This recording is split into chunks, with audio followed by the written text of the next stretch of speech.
The story begins in a bright and beautiful palace where the Widgreen family lives. The family's eldest son, Essie Widgreen, was talking to his sister about her birthday coming up. He asked if she needed anything, or if there was anything she wanted. Lydia Widgreen smiled at her brother and told him that she didn't need anything. However, Essie said in surprise that she always said that she doesn't even like dolls. By the way, right now, our heroine was quietly burning love letters in front of her brother. Then, in response to Essie's words, she laughed. In fact, the fact that she doesn't want anything is a real lie. But what does Lydia want then? It's simple, really. Her main wish is not to die at the hands of her brother Essie Widgreen. The main thing is to survive. Anyway, she threw away the last letter and said that in any case, right after her birthday, there would be Essie's birthday. Approaching him, she said that he would finally officially become an adult because he would turn 18. By the way, it is on this day that her younger brother's coming-of-age ceremony will be held.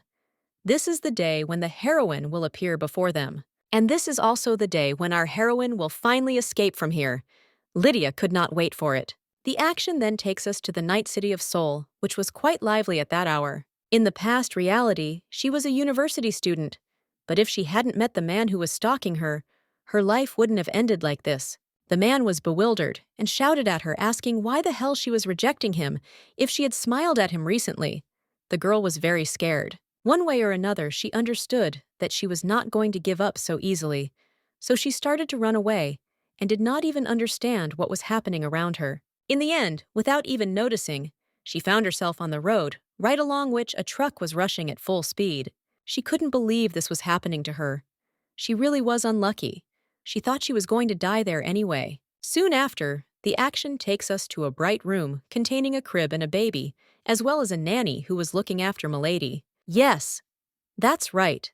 Our heroine was reborn in this world and became 2-year-old Lydia Widgreen. What could be better than living a life dying at the hands of a stalker and now ending up here? Everything here was like in a fantasy novel. Of course, the royal family ruled here and there was even class inequality. Even like in the most popular novels, there was magic in this world. Well, our heroine was lucky to be born with a spoon in her mouth, not just gold, but diamond. She became not only a noblewoman, but also the eldest daughter of a ducal family. Red carpets covered all the roads she walked on. In turn, she only had to step on them and live happily. Since her previous life had been so unsuccessful, all this must have been a gift from God, as our heroine believed. But of course, everything couldn't be so great, because she didn't rejoice for long. The action takes us a little into the future, or more precisely to the night, when Lydia got out of bed thinking about how thirsty she was. Passing through one of the doors to her surprise, the girl noticed a glow as well as the voices of her parents. Coming closer, she decided to eavesdrop. She suddenly heard the words, "If Lydia finds out, she must be very upset." The girl, of course, did not understand what they were talking about. Then the father said that from childhood to this day, he raised her as his own daughter. Remembering all the privileges, they were shattered in the blink of an eye. It turns out that she is not a biological daughter, but an adopted one. Falling to the ground, she couldn't believe it was true. How could everything be so good and then so bad soon? Things were as follows. Even before the marriage, the Duchess was diagnosed with infertility. The woman was 100% convinced of this, so after going through difficulties, they decided to adopt Lydia. But as it turned out, this doctor was actually a fraud.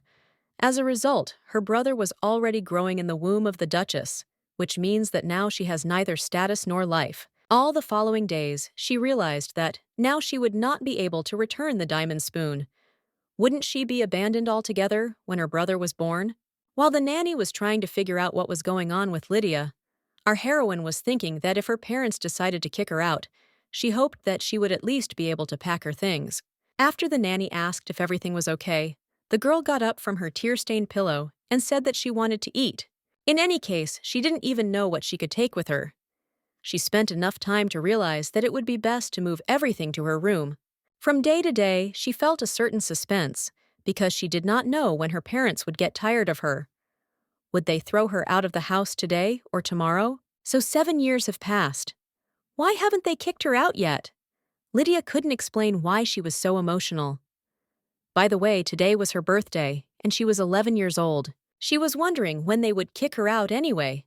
After all, her brother was old enough to run away. So why were they keeping her around? Were they trying to keep her away? After thinking for a moment, she jumped up happily, thinking that this would be the perfect scenario.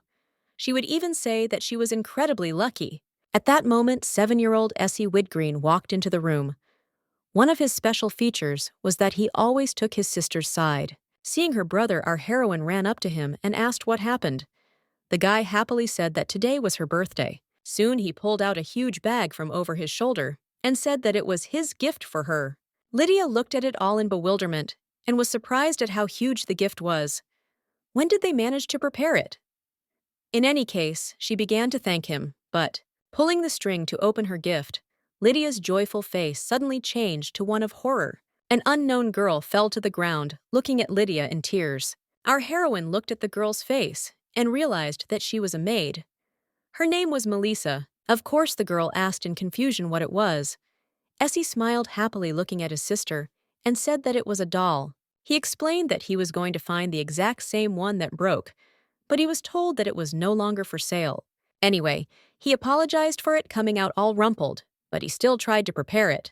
Then he asked if his sister liked his gift. Our heroine was shocked. The doll she once played with looked very realistic, but it was just a toy. In turn, this little genius dressed the maid in the same dress and dragged her here. How could anyone even think of such a thing? Does Essie really think this is normal? Can't a 7-year-old tell people from dolls? She slapped him. Lydia screamed in horror and asked her puzzled brother what he was doing and soon ordered him to untie the girl right now. Essie asked if she was not satisfied with the gift. Our heroine asked how she could not be angry after that. He must understand what she meant. Anyway, she told him to stand in the corner and raise his hands. Looking at her younger brother, she even assumed that he had some problems with his head. One way or another, she asked him never to do that again. The guy snorted. Lydia hoped he understood. Even though it seemed hard for him to understand, she was a complete fool to think that. Soon after, the action takes us to a park where our heroine was sitting and enjoying nature. At that very moment, Essie started walking towards her again, so the girl looked at her brother and asked what happened. The guy lifted the tied-up butler, saying that she didn't like his last doll, so he hoped that this doll would suit her. Our heroine even spat out her tea from what she saw. She couldn't understand what her brother was talking about. She hoped her brother didn't think she was mad at him just because she didn't like the doll. He was a psychopath after all. And again, the girl screamed in horror, asking what the hell Essie was doing. She asked him to come to his senses and also to free the guy and get out of here. Looking at the perplexed Essie, the girl understood that most likely he was thinking that everything was so simple. She believed that for her brother, such concepts as family people, animals, objects, etc. do not exist. All of this is just toys for him. Lydia suddenly thought that next time she should punish her brother much more severely. And again, she was a fool to think so, because the problems only got worse. After a while, the action takes us to the library, where Lydia, to her horror, discovered that she was in a novel. This book is The Spring of the Goddess Agritta. The plot of the book unfolds in a special world. Not only our heroine, but in this world, there are also many other characters that we will get to know. The villain here was Essie Widgreen. The supporting character was Lydia Widgreen. The girl hoped that it was just a joke. Either the names of real people were used here, or they were chosen at random. At this time, the maid Bessie, who always looked after our heroine, was busy cleaning, but at that moment, she heard the screams of my lady. Turning around, she asked what happened, to which Lydia thrust the book in front of her face and asked what was in the book. However, at that moment, the girl asked in bewilderment if there really weren't just blank pages here. Lydia, hearing these words, fell into a stupor. She knew Bessie had no reason to lie to her. The girl flipped through the pages and said that no matter how you looked, there were white sheets of paper everywhere. Already in the evening, the girl continued reading this book. From the words of the plot, she noticed that the events of the last days exactly repeated the plot of the book. It was the world described in the novel. She couldn't believe that she could see the future. Putting these thoughts aside, she decided that she was not crazy, or maybe this was her special gift given to her to remember the past. However, this was not the most important problem. According to this novel, there was another interesting detail. She will be killed again. Our heroine read all these words in shock, not believing that it would happen again. The book said that her parents would die 2 years later due to an incurable disease. Soon after their death, it would be confirmed that Lydia had been adopted. Essie's attitude towards his sister will change dramatically because he realizes that there is not a drop of his parents' blood inside his sister, which is why she does not dare to look him in the face. Eventually, it will all come to a standoff where Essie will stab her sister with her blade. She will be killed by her own brother. When Essie grows up, he will become the head of the house. When upset about something, he will turn into a tyrant, mercilessly eliminating everything that irritates him.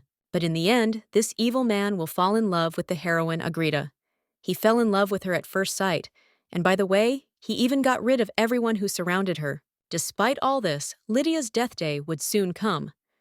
With belated regret, the girl decided that there was no point in even dreaming about anything. She shouldn't plan anything anymore. The best thing for her to do would be to treat her brother kindly without scolding him. Finally, the morning came. Lydia had not slept all night and was racking her brains over what to do. Luckily, she made a decision, and she decided to run away. Either way, she fell to the ground, thinking that she wouldn't succeed anyway. If Essie finds out about her departure now, he will be very angry, and what's more, he might even kill her earlier than according to the plot.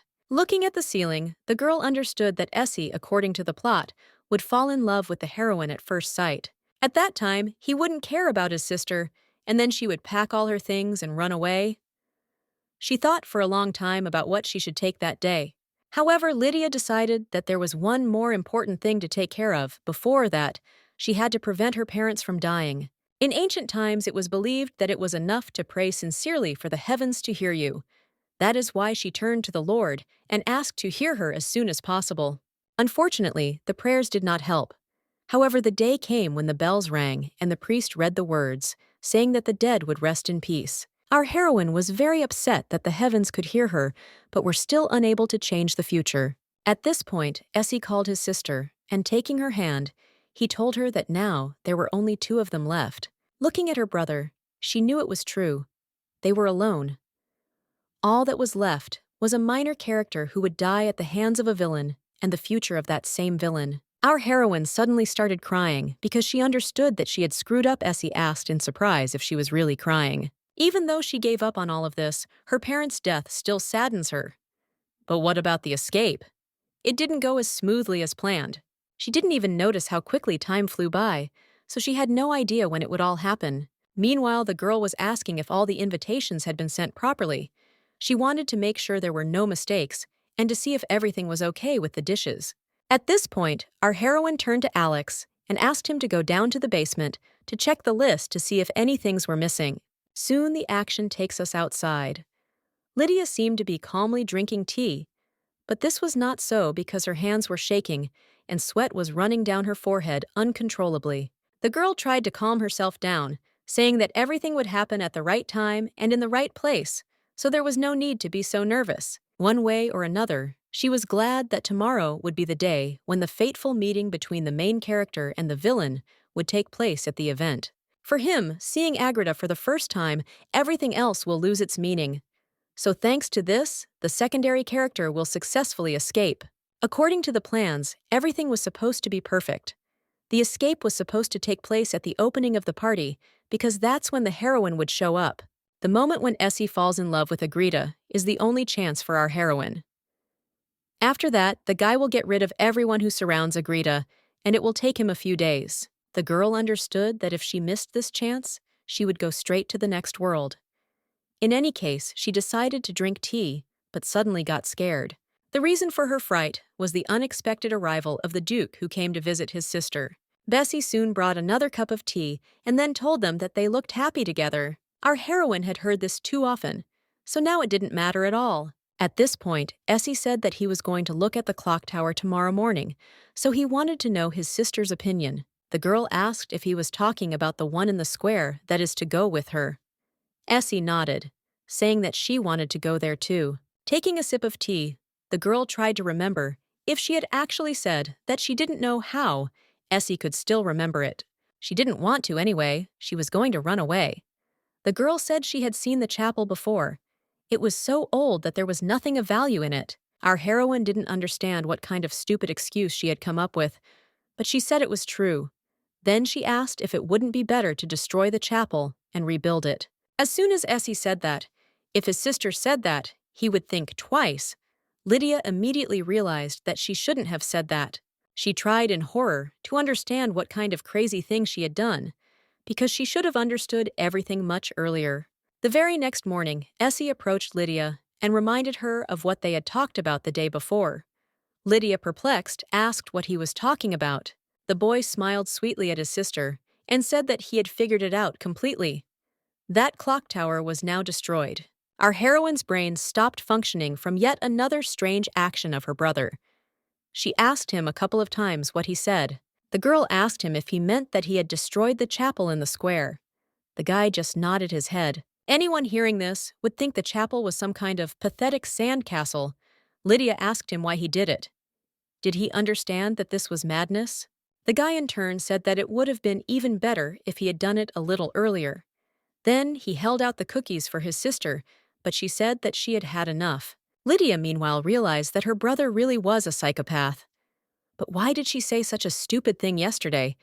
She meant that it would be better to tear it down and build a new one. Any other person would understand that this is a joke, but Essie is not joking at all. He is sincere in everything. How could this psychopathic villain become her younger brother?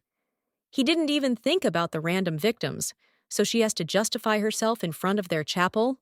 She sighed, hoping that they had all gone to a better world. Suddenly, our heroine raised her head and turned to her brother.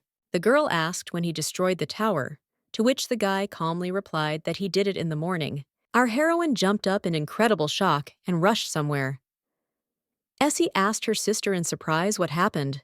Meanwhile, the butler stood in the corridor to whom Lydia addressed herself and ordered him to stand still. Approaching him, she ordered him to bring a list of everyone who died in the collapse of the chapel. The guy, perplexed, said that he would do it right away. Looking at the running butler, the girl hoped that the thought that came into her head was not true. Still, she thought that she was worrying too much, so she should calm down. At that moment, her younger brother came up to her and asked what was wrong. It all came down to the fact that this morning the heroine Agritta entered the clock tower. On this blessed day of charity, she was going to pray for the welfare of all. Yet this villain, her younger brother, destroyed the chapel this morning. Really, what could go wrong? Lydia barely restrained herself from saying anything unnecessary. She gave the order just in case. Just by the way, she was sure that the same Agritta could not have died because she is the main heroine of this world. Just then, a butler ran up to Lydia and handed her the list she had asked for. The girl took it in her hands and thanked him. She soon began to study this document, and to her happiness discovered that the losses were not as great as she had thought. Suddenly, that very name appeared before her eyes. Agritta Grace is dead. The girl did not believe it until the very end and considered it a lie. At that moment, the leaf fell from her hands. Essie turned to her in surprise, noticing that she was almost fainting. At that moment, Lydia asked how Agritta could die. After that, she started mumbling about something, so Essie brought her to her senses and asked her what she was talking about. Our heroine at that moment felt nothing but the sound of her mind collapsing. This is just madness! In her mind, she screamed at the top of her lungs, thinking that this boy was crazy. He killed the main character. How could he do that? And again, after that, she just ran forward without even saying anything. The guy asked his sister in bewilderment what happened. Our heroine, in turn, was not going to answer his questions, because after all this, there was only one option left for her. At that moment, she locked herself in the room. Initially, she planned to use it in case of an unsuccessful escape, and tried to save it until the very end. She reached into her locker, thinking that she had hoped she wouldn't have to spend it at all. According to the novel, her life was supposed to end very tragically, so she did everything she could to survive. This is one of the ways. As she opened the box, she said to herself that originally this was what Agritta was supposed to have. But from the very beginning, there were 3 gods in this world. The first god was the god of destruction, followed by the god of time, and finally the goddess of love. People built temples for each of them. However, 10 years ago, one of the oracles descended upon all the temples. On the day when the full moon illuminates the lowest point of the world, the goddess will appear. She was supposed to take care of everyone and look after everyone. Opinions are divided on the authenticity of the prophecy. The question was what the meaning actually was. In general, scientists argued that the day of the brightest full moon should be calculated. However, there was a failure. The full moon of the oracle's words has nothing to do with the real full moon. It symbolizes the prince. This principle of the empire was called the Little Sun. The crown prince hid his identity outside the castle in order to understand the lives of ordinary people. In a cold and squalid alley, he helped a poor child, but after that, he accidentally ran into Agritta. Because of this incident, the girl will receive the title of crown princess, and according to the words of the oracle, she will become the new empress in the future. When this happens, she will be honored to be worshipped as a goddess. The temple and the scholars will learn the truth, but all this will happen later. The temple knows nothing now, so it will call upon them to sincerely welcome the representatives of God on earth when he descends to them. Well, the item in the box is an item created in a temple dedicated to the god of time. This bead has the ability to turn back time exactly 1 day. In order to cause the effect, this bead had to be broken. It is a real gift prepared by the Temple of Time for Agritta, and it took 10 years to create 30 beads. Well, where did our heroine get these precious beads from? It's simple. She stole them. Only 15 were stolen by her on purpose. If she is caught, the temple will sentence her to hang, and they will definitely try to kill her. She believes that stealing half was in good faith. After all, she's going to use this to save Agritta. So if you look at it that way, it's not exactly simple theft. With this speed, she can turn back time and save Agritta. But the more she thinks about it, the more amazing it seems. Remembering her joyful brother with his wonderful news that the chapel was destroyed, the girl asked herself only one question. How could he kill the heroine? The anger meter reached its limit, because if it weren't for Essie, she wouldn't have done this. She wanted to curse her brother right in the face. As she began to swing, she decided that she should come to her senses, because she had to break the bead. Suddenly, she thought her escape would only succeed if Agritta was alive. At that moment, she realized again that just by breaking the bead, the day would instantly roll back, and since everything would return in time, then she could do something. Meanwhile, Essie was discussing something with the butler. But at that very moment, a woman's scream was heard. Turning their heads, they noticed Lydia rushing towards them with all her might. What happened? Our heroine thought that enough time had passed since her brother grew up. She didn't want to die prematurely, so she still held back and wasn't honest, but at that very moment, she screamed and told her brother that he was crazy. To think that people's lives are not worth a penny is too convenient. Looking into her brother's eyes, she told him her sincere wish, asking him not to live like this. Soon after she broke the bead, the action moves to an unknown place. At this moment, someone was actively calling Lydia. Our heroine turned around in horror and noticed that the person was Bessie. The nanny in turn held out a shawl, saying that the weather was getting colder. After thanking the nanny and taking the shawl, Lydia thought only about whether she had returned to yesterday. Looking around, she caught herself thinking that she remembered how she had gone out onto the balcony yesterday, and then asked Bessie to bring her an autumn shawl. Our heroine then again caught herself thinking that she had returned to the past. After that, the girl fell onto a chair. Bessie approached the lady in confusion and asked if she was okay, to which Lydia told her that she was perfectly fine. Her legs were just a little tired. Then she asked the maid to leave for a while because she wanted to be alone. Bessie agreed, but asked again if she was sure everything was okay. As soon as Lydia said that everything was fine, Bessie headed for the exit and asked to call her if she needed anything. After these words, the balcony door slammed shut, and our heroine was left alone with her thoughts. She knew that her younger and already grown brother had neither common sense nor morals. Although she was careful in her actions, she could not understand what was in his mind. However, raising her head, she caught herself thinking that this even chilled her soul. It was that feeling when you speak out with all sincerity. Even if it was a little, it still became easier for her. Time beads are just super. At that moment, she stood up from her chair, remembering about the beads. She should check them. Having already moved into the room, as was logical, there were 14 of them left. She used one of the 15 beads, so everything is correct. Soon after, the girl opened the door and began to look out into the corridor.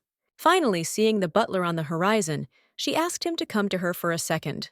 The guy came up to her, and Lydia immediately asked him what date it was. The butler looked at her in surprise and said that today was September 13th. Looking at the puzzled butler, she understood that if the date was yesterday, then there could be no doubt everything worked. This bead is really extraordinary. At this point, the girl said that she simply forgot the date, so she asked, and now he can go. Closing the door to her room again, Lydia realized that Agritta, who used them only for the sake of others, was no less amazing. That is why she was called a goddess. If she had been given such powers, she would have been so greedy, which is not usually her nature. Agritta used them for the benefit of others without ulterior motives. In any case, the girl again threw away all thoughts, because thanks to these beads, she will be able to save Agritta. All that remains for her is to prevent the death of the main character. Without further ado, she will say that the reason was the clock tower. Of course, the main reason is Essie himself, but she cannot change that. Meanwhile, the time was moving towards noon. Essie would propose entering the chapel this evening, half a day later. She knew it would be better to go there now rather than tomorrow afternoon.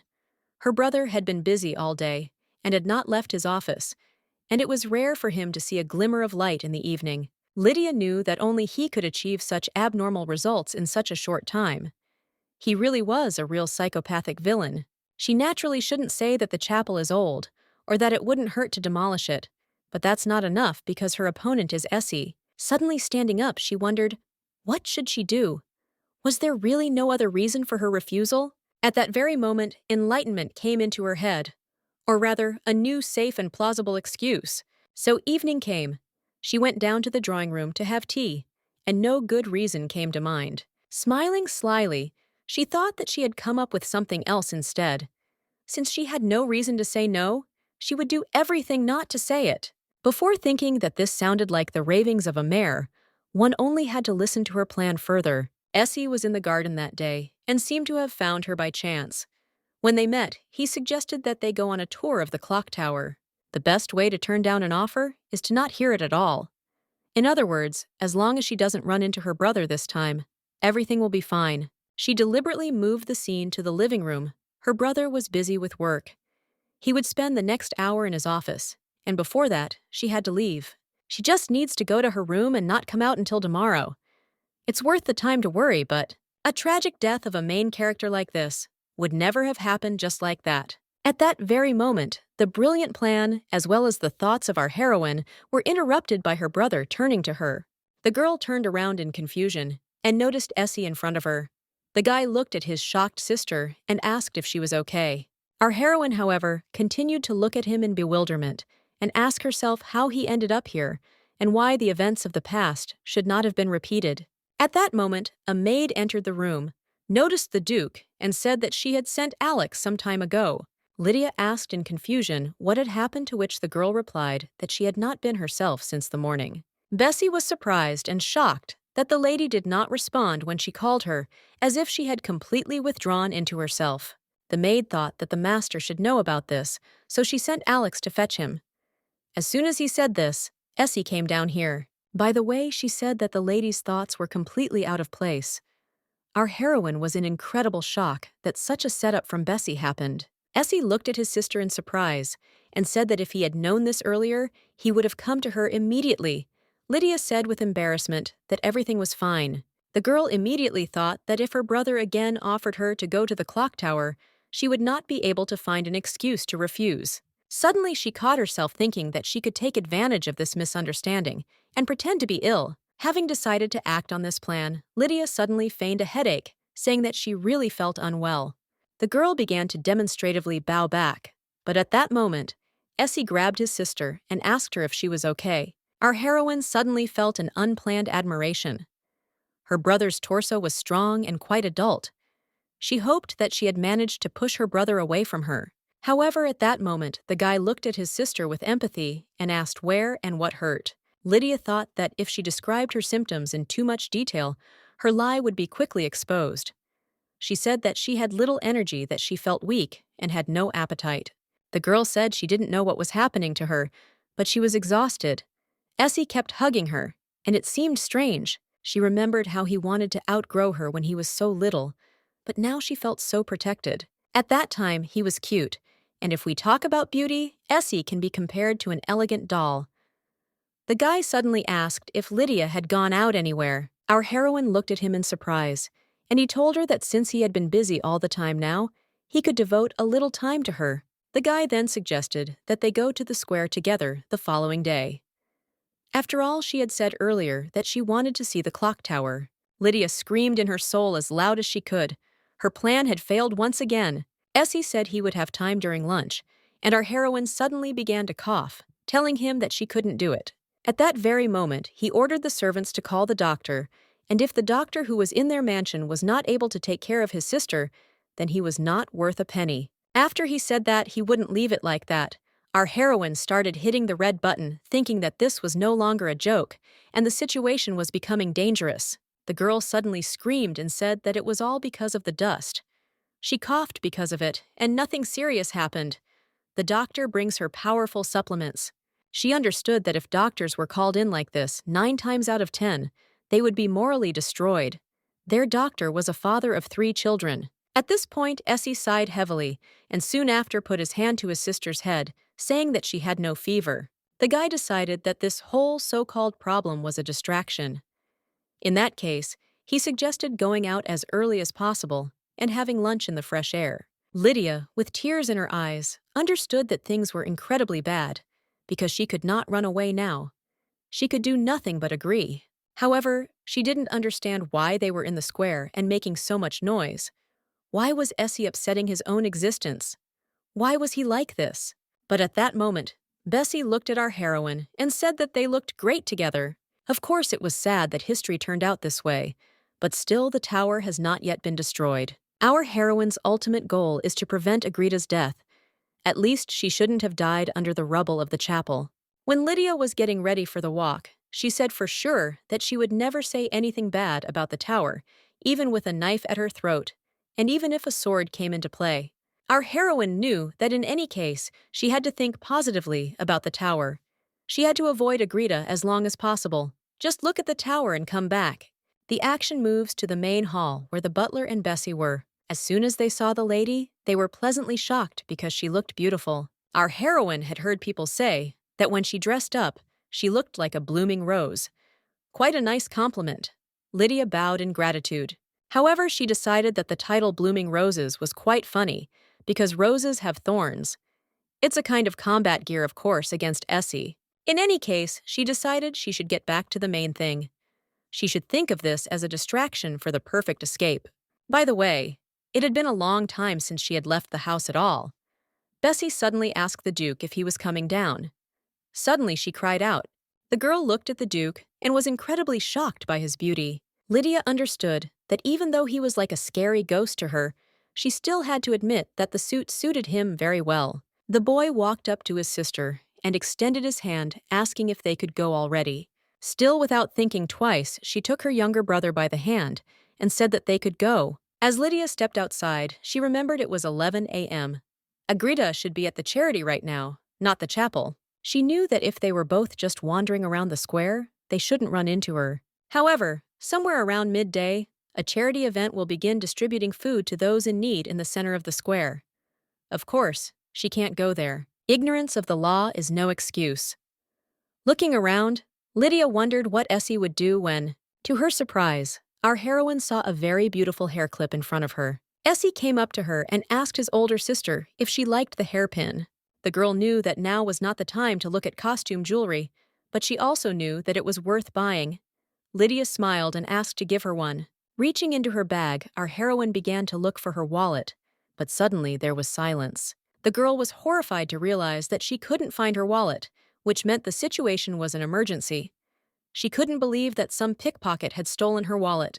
At that moment, the younger brother turned to her and asked if everything was okay. The girl only sighed heavily. Lydia, in turn, thought in horror that when she left the mansion, she definitely checked everything. She did not take out her wallet on the way. In that case, she was still curious when it had been stolen. Was it a mouse or maybe a bird? At that moment, they entered an alley, and soon Essie took out a bead, asking it to find a person. Our heroine looked at it in bewilderment and could not understand what it was. She assumed that it was some kind of means of communication, but she couldn't understand who he was ordering now. She also understood that they didn't look like the people from their home. At that moment, she thought about it, wondering what about the relationship between the psychopathic villain in the novel and the secret group. She immediately realized that these were dark gangs, or several dangerous people. Essie is a real villain.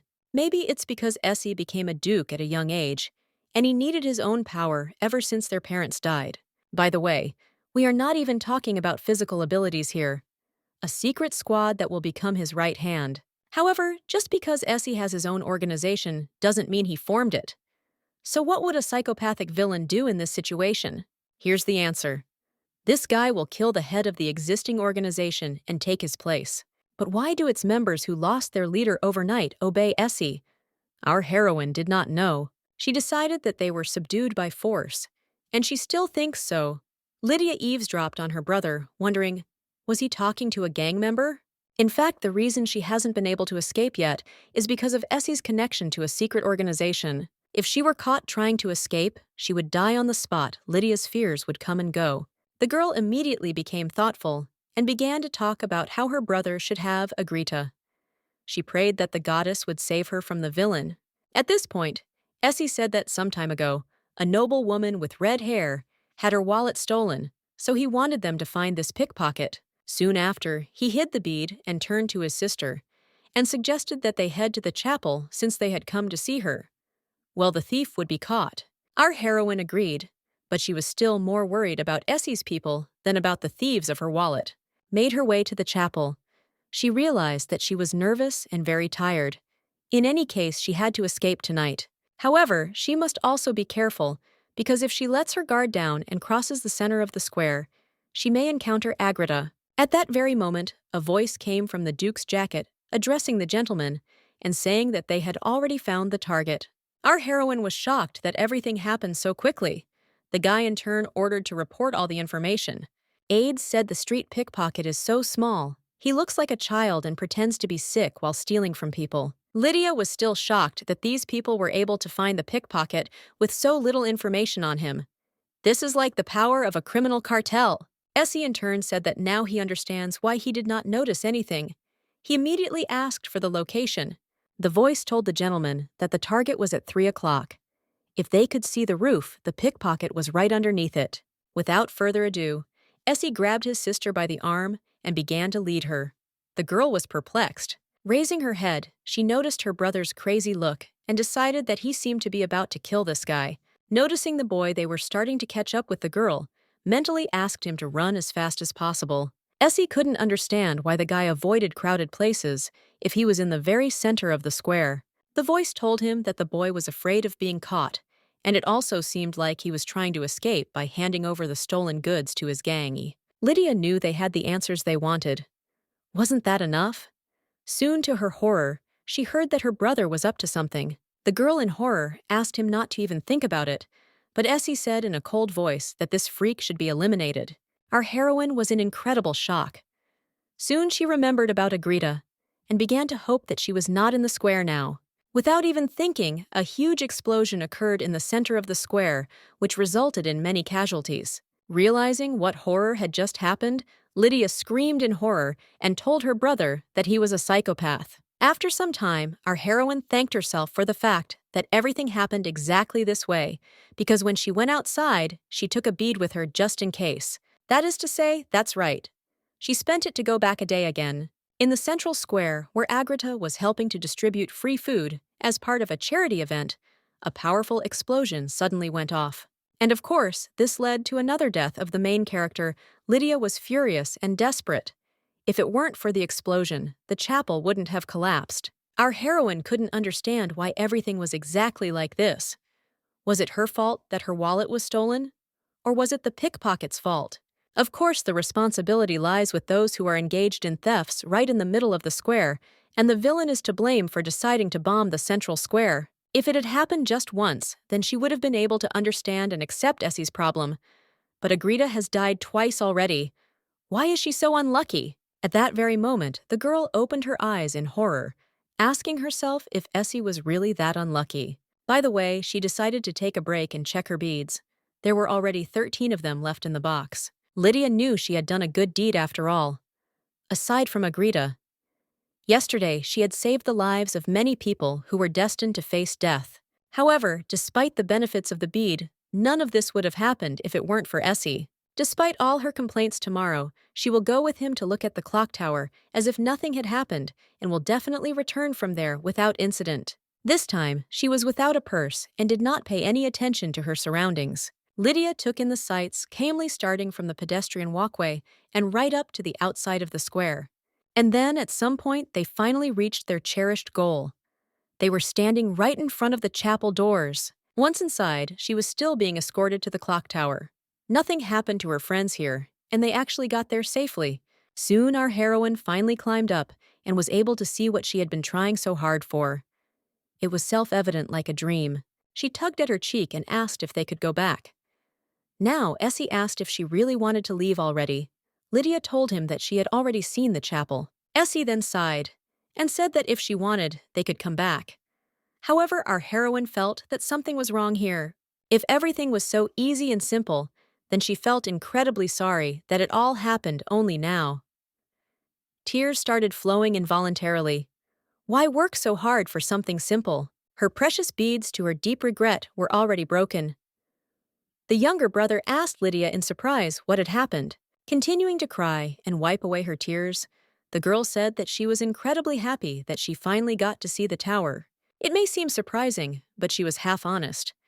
She didn't want to see Agritta die a third time, so she was both embarrassed and excited. Essie at this point said that if he had known that she would like it so much, he would have brought her here earlier. He apologized to his sister for his inattention. Lydia was so happy to see the tower that she couldn't help but feel a little sensitive. Apparently, her brother really felt sorry for her. The most important thing is to get what you want. She entered the chapel with her brother, and Agritta was still alive. Now she had to go back to the house and pack her travel bag. Now she thought that this was the last time she would feel uneasiness in this house, but unexpectedly for her plans changed. Initially, she had no intention of going to today's appointment and tried to find all sorts of excuses. When the party started, she expected to pack her things and get the hell out of there, but she felt too insecure. All because she had already witnessed the heroine's death twice completely unexpectedly. At least she had seen her in the main hall among the guests. Either way, once Agritta and Essie meet face to face, our heroine successfully escapes from the palace. At this point, Bessie turned to the lady and told her that everything was ready so she could look in the mirror. Our heroine looked at herself and was pleasantly surprised because she looked great. Bessie was working too hard, while Lydia was lost in her thoughts. The maid laughed sheepishly and said that there would be no one more beautiful than her today. Lydia said that it was true, but not including Essie. Bessie was confused and asked who she was even comparing her to, and asked her not to joke like that. However, our heroine thought that she was not joking at all. In any case, having added the final touch, the maid said that everything was ready. Soon after these words, Lydia stood up from her chair and told her maid that she had done a wonderful job. At that moment, someone knocked on the door, and Bessie decided that he was already there. She immediately went up to him and opened the door, asking him to come in. Now it was time for the main character of the evening to appear. The appearance of the psychopathic villain. Our heroine noticed that he was looking at her, and also that he was quite charming. Anyway, Essie approached his sister and extended his hand, inviting her to go. Lydia extended her hand, thinking that as funny as it was the villains and psychopaths who were constantly getting love letters. Eloquent messages are sent to the house tirelessly. Excellent love letters to proposals of marriage sent by other families. Of course, Essie has never responded to these letters before, and will continue to do so in the future. From now on, his attention will be exclusively on Agritta. At least you could say so, but our heroine has a small hobby. She'll burn Essie's confession along with her confessions in the fireplace anyway. Her brother wouldn't read them anyway. At first, she just helped Bessie deal with these kinds of letters, but it turned out to be more interesting than she thought. Besides, Essie seems to be enjoying her hobby. Every time she burns the messages, her mood improves. Soon the action takes us to the entrance of the hall, where the Duke and Lady were met by people who asked them to enter. After that, the door was opened, and they went inside. Finally, the main character appears at the very last moment. Anyway, with the appearance of Essie, there was always a silence which happened today. It is like the effect of the main character, needless to say. Then came the greetings to the Duke. People said that it was an honor to meet him, and they also paid compliments to Lydia and Essie. Our heroine, nevertheless, began to turn her head in different directions and look for her with her eyes. Where is the heroine? The girl thought that it would be enough for her to just look at her, and only then would she follow her. But still, Lydia continued to visually search for Agritta Grace, who was standing in the middle of the crowd of people. The first thing that caught the eye was her chestnut hair. Lydia had read this book many times, so she would recognize it without any problems. From the back, you could see how pure and piercing she was. In just a couple of seconds, our heroine finally found it. Her light chestnut hair gave her away right away. It might seem that her beauty is rather ordinary. However, her face is special, and under the curve of her eyelashes, you can see what a rare beauty she is. Our heroine understood that the book mentioned that even without makeup, Agritta looked beautiful and gentle. It sounds simple, but how can you be beautiful without trying? Looking at Agritta, Lydia realized that there were no fashionable clothes or expensive jewelry there. But the more she looked at her, the harder it was to take her eyes off her. By the way, if she can't look away, what about Essie? Where did he go? At the moment when the girl turned her head, her brother also turned his head in her direction. Suddenly, he reached out to her with his hand, and our heroine froze in shock. At that moment, he pulled out a thread sticking out of her dress and successfully notified Lydia about it. Our heroine was in incredible shock. What is he even doing? How can a thread on her dress bother him now? She saw that Agritta was over there, so why shouldn't he look in her direction? He should do it as soon as possible. Lydia seemed to be telepathically inspiring him, with the idea that he should see his destiny in Agritta's face. Nevertheless, Essie was impenetrable. Anyway, the guy noticed that his sister was looking at him strangely, so he assumed that she wanted to say something. Lydia said that everything was fine. Somehow she couldn't understand why he wasn't looking at Agritta. What happened? She mentally asked him not to look at her, but to look at Agritta. She soon decided that if he didn't want to watch it himself, she would make him do it herself. Our heroine raised her head in horror and asked what was that thing up there. The most unexpected thing was that the usual act of attracting attention turned into her pointing out a real incident. At that very moment, the chandelier fell right on Lady Grace, and thus she died. But already before Lydia's eyes, the commotion engulfed everyone present, and our heroine thought something wrong had happened. Of course, the reception was cancelled. Of course, it was because the chandelier fell. The butler and Essie apologized to all the visitors and soon sent them home. However, only our heroine was confused and thought that something was wrong. The book kills the heroine with a chandelier? That's too much even for a murderer. It all looks like an accident, and it happened because the chandelier's fastenings came loose. However, the servant who confirmed it seemed suspicious. Lydia couldn't understand how it was possible not to check the chandelier before an event of such a scale. In addition, there are only 5 chandeliers in the banquet hall, and only one of them had a problem, and it was the one that was supposed to fall from above, right on Agritta. No matter how unlucky she is, she can't be that unlucky. Nervously biting her finger, Lydia came to the conclusion that if Agritta had already died 3 times, then it was all about her fate. Apparently, she was destined to die. Our heroine saw a movie with a similar plot of her past life. The main characters were destined to die, but fortunately they survive. However, the world does not leave it like that. And in the end, Agritta will die in accordance with her destiny, and if so, the world will continue to kill her. However, the girl began to shake her head, thinking that this should not have happened. She understood that in this case, her plans would not come true, and she could not agree with this. The world of this novel has no reason to kill its own heroine, and yet she couldn't find answers to the questions that came into her head. And by the way, her head was splitting. At that moment, Essie came up to his sister and told her that she didn't look very well, so he wanted to know if everything was okay. Hearing no response, he extended his hand to her and told her to go upstairs and rest, and he would take her there. Our heroine could do nothing but agree and extend her hand in response. So soon they were heading to her room. Although Lydia couldn't figure out what was going on yet, one thing was for sure. She needed Agritta. Entering her room, Lydia headed towards the time beads. She knew that if she turned back the day, she would probably come back and see the chapel. Now that enough time had passed, there was only an hour left before the banquet. Soon she broke the bead again. A man digs a well when he is thirsty. But what if her wish is to live? Our heroine suddenly jumped up from her seat after a while. The action took us just when Bessie was dressing up Milady. Without saying a word, Lydia suddenly jumped up and headed for the exit. As she ran, she thought about how sorry she was that she had already used 3 beads, but she still had to try. Finally finding Alex, the girl took him by the arm and told him that now was not the time for unnecessary questions, and immediately asked him to lower the chandelier and check it. After some time, the butler did as he was asked and began to carefully examine the chandelier. The guy soon discovered in bewilderment that there was no fastening here. He urgently ordered a new fastening to be brought here because everything had to be fixed. Having finally fixed one chandelier, he found himself thinking that he should check the other chandeliers as well. After this, the man approached Lydia and told her that it would be dangerous to leave everything like this because an accident could happen during the banquet. Anyway, he asked her how she knew. The girl said she had just had a bad dream. Soon she became thoughtful.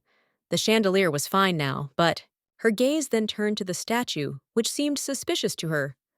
What if it suddenly fell on someone? After that, she noticed a vase. The girl was wondering why they had such a big vase in the hall. Our heroine was very worried, and everything seemed extremely suspicious to her. That is why she said that she had a bad feeling. Lydia added that the dream was too ominous, and she wanted to know if they postponed the start of the banquet, would it be possible to change the decoration and layout of the banquet hall. The man said that this could be fixed, and soon our heroine began to command the butlers, telling them to do all sorts of tasks and get rid of the decorations. Death of Agritta. If there is even a drop of uncertainty, then the problem is also inevitable. She could not ignore the threats. The girl had been driving the butler around all this time, but in doing so, she got rid of all the suspicious and dangerous things.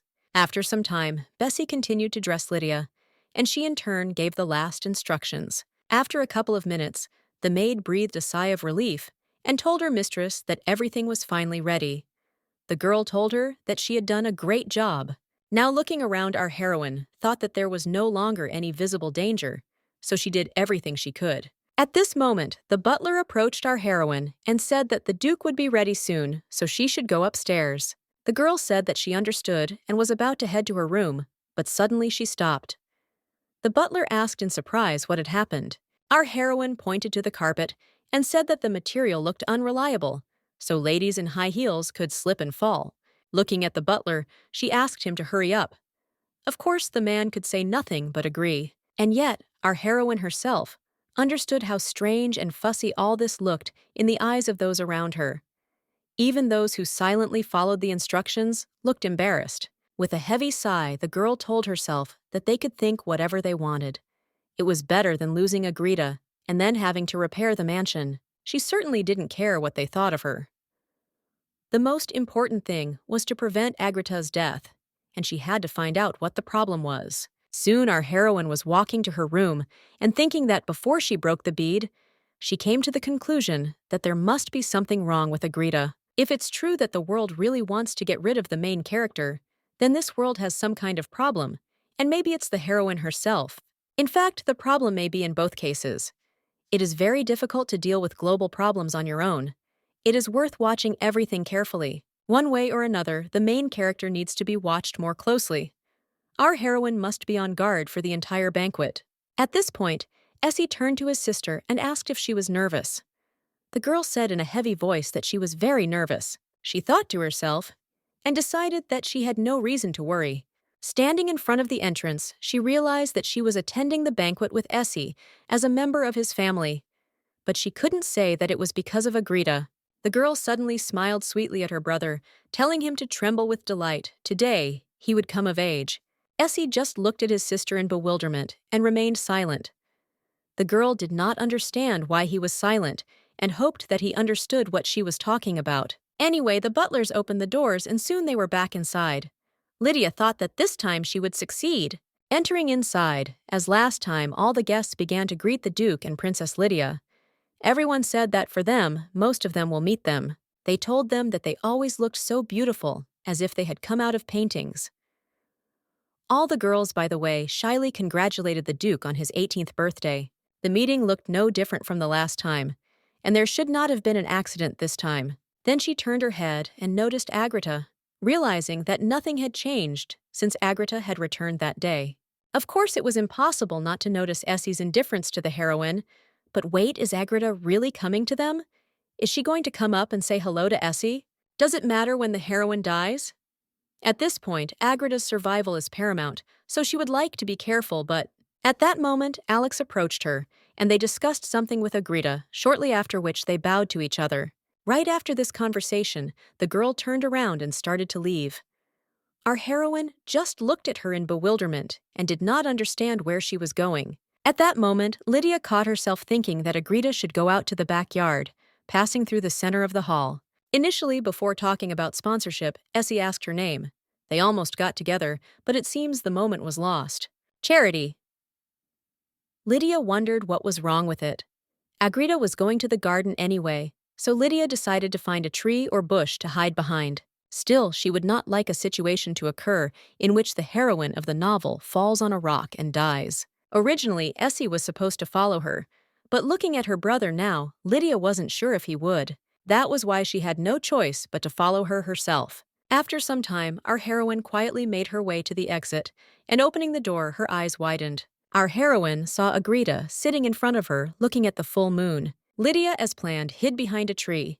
But all this time, she was thinking whether she should continue to follow or still approach. She couldn't read minds, but did that mean she could spy on Agritta?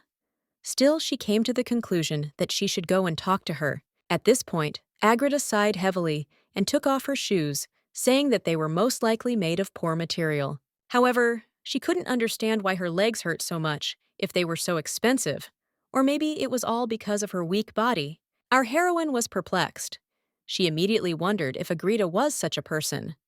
Of course, everything she knew about the heroine of the novel she read from the book. But then again, even celebrities are different off camera.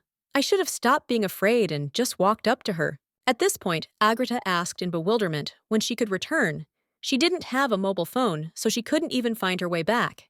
Our heroine, who was eavesdropping on Agritta, was perplexed by what she had just said. Finally, making up her mind, Lydia approached Agritta and asked what mobile phone she was talking about.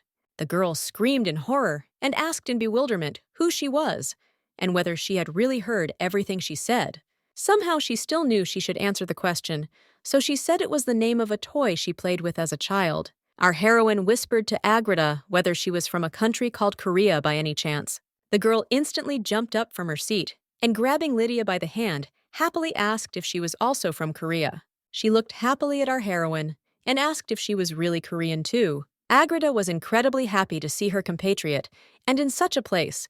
She felt lonely, but now she is much better. Then she apologized for being so energetic. She was just surprised and very happy. Our heroine, however, did not understand what was happening. There was no mention in that book that Agritta was from Korea. There was definitely no mention of that. Maybe Agritta really did remember her past life? The author might just not have said so.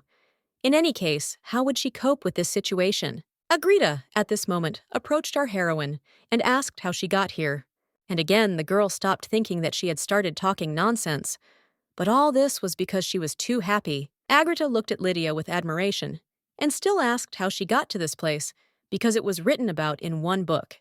Lydia felt uneasy about these words. Was she from Korea, or was she just Korean? There were too many questions, and they were too poignant to answer. Instead of just talking about the reason for reincarnation, she should— At that moment, Agritta interrupted her thoughts. The girl happily said that she should probably tell first before asking. Anyway, she said that she didn't have an interesting story. When she went to the dining room, she went down the stairs. However, this ladder was wet and slippery, and she was careless and accidentally slipped. Just a moment later, as soon as she opened her eyes, she was already in this place. Lydia asked in confusion if she had just been walking down the stairs fallen and opened her eyes here. Agritta said that was correct, and then asked if it was strange. That was what she thought too. She was in a novel she had only recently heard about. Our heroine exclaimed in surprise. Agritta asked what was wrong with her sister, and then said that she would call her sister. She really did look like her sister. At some point, they woke up in an unfamiliar place and in a strange body. They are now in a fictional world, and she has become the main character. Lydia, confused, asked if she was not real. Agritta scratched her head in surprise and said that she was definitely not the real Agritta. After all, it was just the name of the owner of this body. The girl smiled and said that her name was Ari Shin Ari. Then she also asked the new guest for her name. Lydia didn't understand what was going on. However, she knew that she and Agritta had entered this world differently, and that's why our heroine said that she wasn't like Ari. The girl said that she didn't suddenly end up here. Living in Korea was her past life, but after she died, she was reborn here. Ari asked in surprise, "Does that mean she is from here? Does that mean she knows Korea? Or rather just remembers her past life?" And again, Agritta happily began to ask how it happened, because it was amazing. Our heroine nevertheless understood that she had nothing to add, because Agritta says everything that is on her mind. Lydia turned to Agritta, then apologized and asked Ari when she woke up in this body. The girl thought for a moment and said that it had happened quite recently, about 4 days ago. This means that not long ago, Ari entered Agritta's body, and in the meantime, Agritta began to die in a variety of ways. What if the problem was Ari all along? In other words, because someone else has entered the main character's body, this world is trying to kill her. Shin Ari, unfortunately, has entered Agritta's body, and from a worldly perspective, she is a stranger here. Just as the human body rejects foreign bodies, this world seems to be killing Ari to get rid of her. Lydia realized every time that this was just madness. Was Agritta really going to be killed anyway? In any case, she decided that if Agritta died and Ari's soul returned to her world, then what would happen to the real protagonist? She would think she was dead right. Ari was trying to reach our heroine all this time, asking if she was okay. Lydia, in turn, only made sure that this world is crazy. The girl suddenly turned to Ari and asked to be allowed to ask her about one thing. Ari happily agreed and said that she could ask any questions. Lydia was curious how she knew they were in a novel. Did she find the book back in Korea? The girl thought for a moment and then said that at first she knew nothing. After she woke up in this body, she wandered around the area all day. So she accidentally went into the library and looked through several books there. Thus she learned about everything by reading one of them. The title of the book is Spring of the Goddess Agritta. Our heroine said that it is true. Well, so everything pointed to Ari being in the novel. She immediately assumed that she was the main character. The girl also said that to some extent this body has memories, and she tries very hard to pretend to be Agritta. Our heroine realized that she had decided to follow the plot using the memories of the body's owner. Now it was clear why she was present at the banquet in such a form. Anyway, Ari at that moment said that she was wondering if she would be able to return home by acting in this way. Lydia looked at this bright face in bewilderment and did not understand how she could say that she had already died 3 times. Ari at this point said that she wanted to know if she was doing everything right. So far, everything had gone smoothly and without problems, and she was going to try to do the same in the future. Lydia looked at her and thought of only one thing. Could she be sure that this world was killing Agritta in order to expel Ari from her body? It was the only option. To solve the problem, there was only one thing to do. They had to return Ari to her own world. But how? If the girl were to move to Korea, would Agritta be able to return to her body? Still, she still didn't understand whether it would be better or not.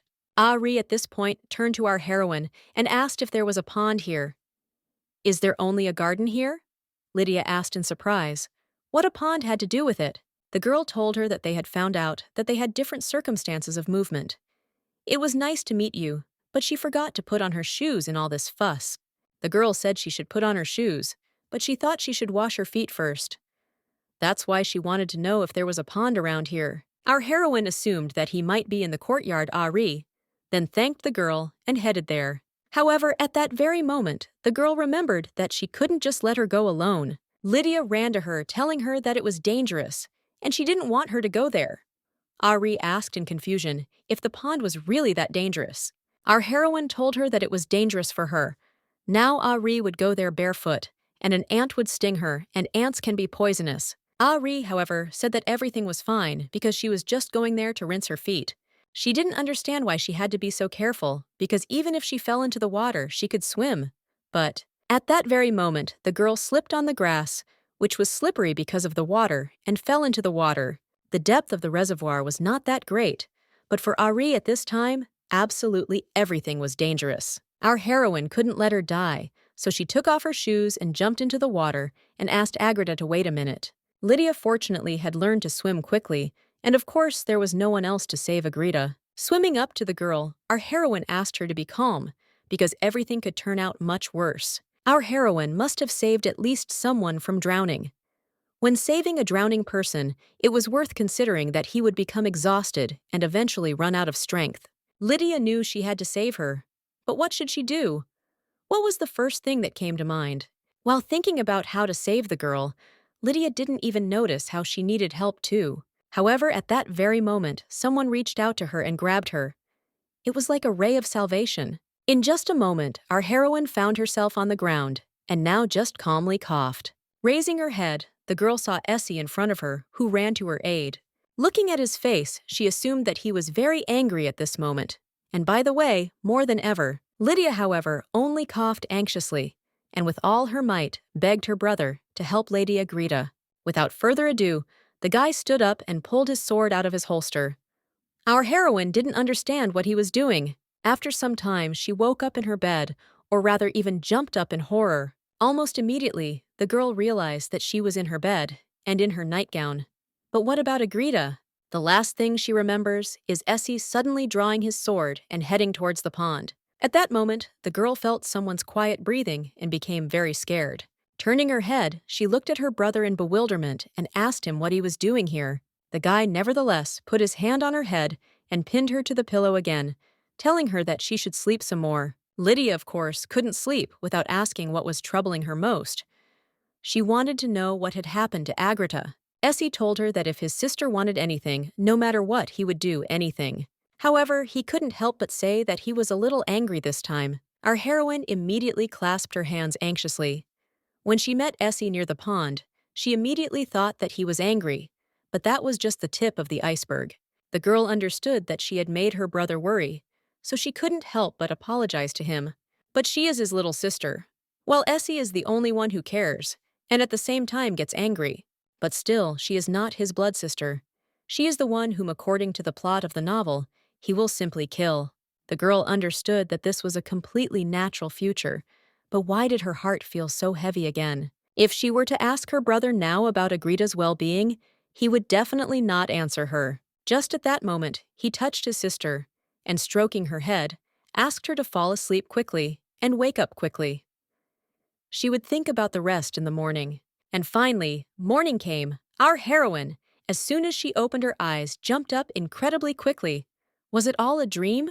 The last thing she saw was talking to Essie, but she wasn't sure if it was a dream or reality. However, she jumped out of bed again as soon as she remembered Agritta. What had happened to her? As soon as our heroine got out of bed, Ari ran straight into her arms. Lydia asked in confusion what happened.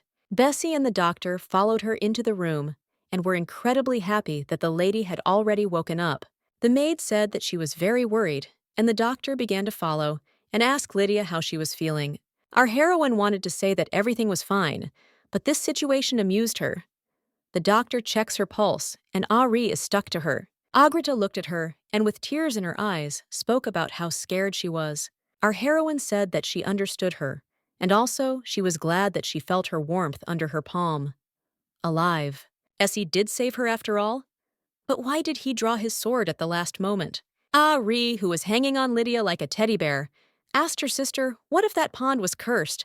She didn't expect to fall. Either way, she wanted to know what was wrong with him, and also that she should have listened to Lydia when she tried to warn her. The doctor suddenly said that her leg had cramped in the water, and then something had grabbed her ankle. She would not have been able to get out on her own. Ari said that she thought she would die there. Apparently, she got entangled in the seaweed, and that's why Essie took out his sword. He tried to cut the seaweed. Our heroine understood that it was somehow peaceful and altruistic. Knowing the other side of his brother, it was strange that a man who had killed several people suddenly decided to do a good deed. However, at this point, the doctor said that fortunately, the lady was all right. If it hadn't been for the Duke, by the way, Lydia would have been in trouble. Bessie echoed these words when talking about this surprise. No matter how many people fell for this trick, she wanted to know what if the lady jumped blind. Ari pressed herself even closer to her sister, telling her that it was true. It was too dangerous. Anyway, she sheepishly apologized, telling them all that it was because of her. Our heroine said one way or another that it was her decision to jump after him. Bessie was very angry about this, but the doctor, looking at her, said that they were all very worried about her. He also said that the Duke was the one who was most worried because he hadn't even really rested and had been watching her all the time. He had fallen asleep only a short time ago. A worried and serious Bessie told the lady that they would be there and that even if they asked her to come in, she would have to obey. Lydia suddenly realized that she hadn't dreamed it all. Essie had really stayed by her side all night. It meant that he was so responsive. Even though they were a family, she certainly wouldn't be able to find someone like that. Since the master and his wife passed away, many years have passed since they were left alone. Bessie approached the lady and asked her to take care of herself, because they would have done the same. But still, it was worth thinking about the Duke as well. The maid held Lydia's hands and said that the Duke really cared about her. The girl felt that Bessie's voice was soft and sincere, but it sounded ironic. After listening to their sincere request, she realized even more clearly why she would have to die. Essie, who doesn't value others, is the only one who can give a heart, and he only has a sister left. But still in turn, the guy also thinks that his sister is the only and special person for him, and without a doubt, she gives her love. However, how would he feel when he found out it was all a lie? She assumed that he would never let her live. Anyway, at that moment, the doctor approached Bessie and, pushing her a little, asked her to stop making things up. He told her that the lady had not fallen into the pond on purpose, but she continued to grumble. Bessie, puzzled, asked him if he should pick on her now. The doctor asked in confusion what it was. If not grumbling, Bessie was already very angry. But at that moment, Lydia intervened and asked them not to argue. She stood between them and reminded them that she was fine, so there was no point in arguing. She was fine, and Bessie was right. She would be careful in the future. Immediately after this, Bessie's face changed, and she happily said that if the lady was already awake, then she should definitely wash herself so she would bring hot waters. Lydia agreed, but said that cold water would be fine for her. The doctor suddenly gave her advice. She could easily fill the bathtub with water, and by the way, not only cold water. Bessie headed towards the exit anyway, and told them to just wait until the water heated up. In that case, the doctor also said that he would go, and if the lady felt unwell, she could call him at any time. And by the way, he asked her not to do any self-diagnosis, and also not to perceive it as something trivial and not particularly important. It is dangerous. As soon as everyone left, our heroine turned her head and noticed Ari on the bed, which definitely made it clear that she wanted to stay next to Lydia. Nevertheless, our heroine smiled at her and, opening the door, said that they would see each other later in the dining room, which of course meant a request to leave. Still, Ari left, and now having closed the door behind everyone, the girl decided that she could rest a little and be alone with herself. And again, a shiver ran through our heroine's body, because she began to think about Ari. Will everything be okay with her? She immediately opened the door to investigate who had come to see her, so she carefully stuck her head out of the doorway. In the corridor, she saw a butler who was asking the lady if everything was all right with her. The girl told him that she was fine, but at that moment, his face changed in an instant. He immediately asked why she jumped into the water. He wondered if she really thought you couldn't drown in a pond. Also that you couldn't take it so lightly, blah blah blah, and a huge storm of lectures. Lydia couldn't even get a word in, and knew that this was real grumbling.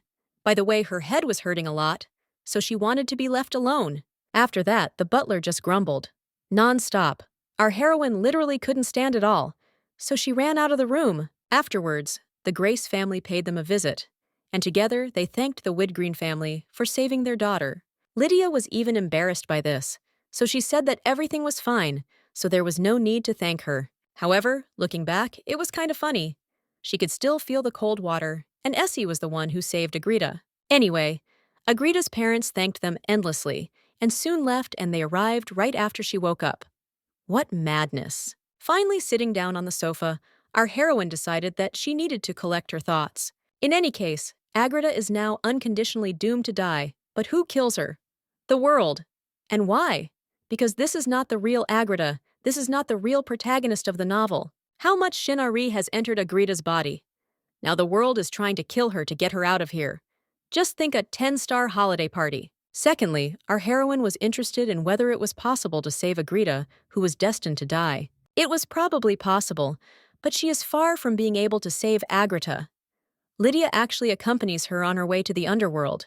In other words, she definitely couldn't cope alone, so she needed help, but she was still really glad that she could be saved. Lydia mentally turned to the current Agritta, or rather, even to Ari, and asked her for help.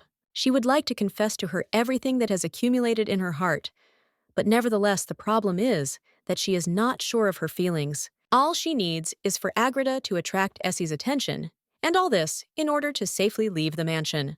There is another problem.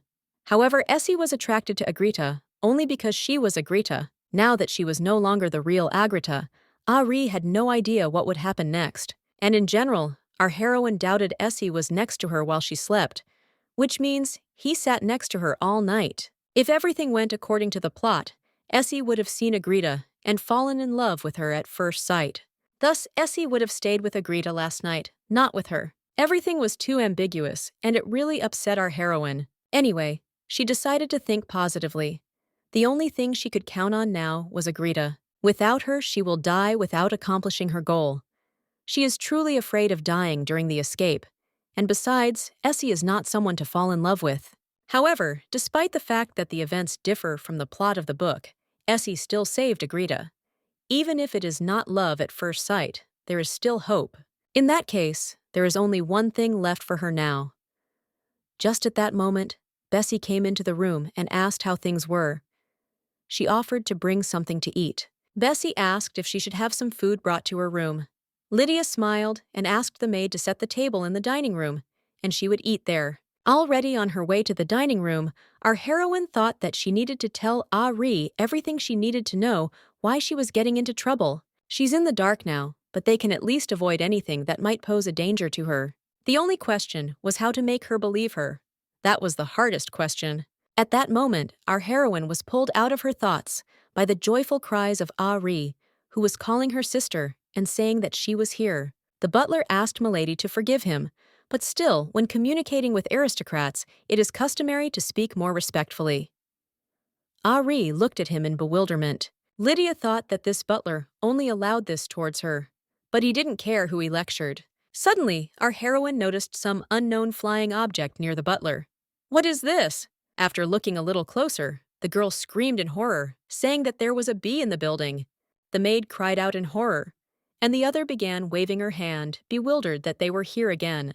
However, our heroine understood that there was nothing surprising in a simple flying bee, because it could have simply flown in from the front yard garden or across the road. At that moment, the girl thought about it, and a moment later, she screamed in bewilderment, asking to catch her because she was poisonous. She began to rush the maids and butlers, saying that they should hurry, because if they were bitten, they would die on the spot. This bee looked like a normal bee, so everyone was confused. But Lydia can be sure. If there is a bee near Ari, then there is definitely something wrong with it. Lydia knew that she should also take on the task of catching the bee, so she should stand closer to Ari. She can't touch anything poisonous, so she needs to think of something to catch the bee with. However, at that moment, a bee began to fly towards Ari, so the girl fell into a stupor and only screamed in horror. Soon there was a loud bang, after which a chopped-up bee fell to the ground. The unknown guy stepped onto the floor and apologized to the miss, saying that he barely made it in time.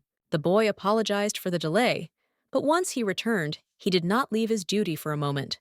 He was ordered to accompany her. He introduced himself as Darbury, a loyal knight of the family. This is the accompanying knight of the Widgreen family. Then he smiled and said that he had overslept. Darbury asked not to tell the gentleman about it. After that, he asked what his punishment would be. After all, he deserved it, or at least he thought he should have deserved it. Our heroine, seeing him, almost with tears in her eyes, and with great bewilderment, greeted him. A maid came up to him saying that she didn't even know he was there. Still, the knight's skills were still good, since he was able to cut down such a small bee. By the way, about the bee, the butler asked in bewilderment whether it was really poisonous. As soon as Darbury heard this, he even cried out, asking how this could happen. The doctor who had just arrived was also very surprised, so he wanted to take a closer look at the bee. The man suddenly asked in horror where it had come from. He confirmed that this bee is very toxic. They were lucky to meet such a rare and poisonous insect. He explained that if she had literally stung him, he would definitely not have survived. Anyway, he asked if everyone was alive and well.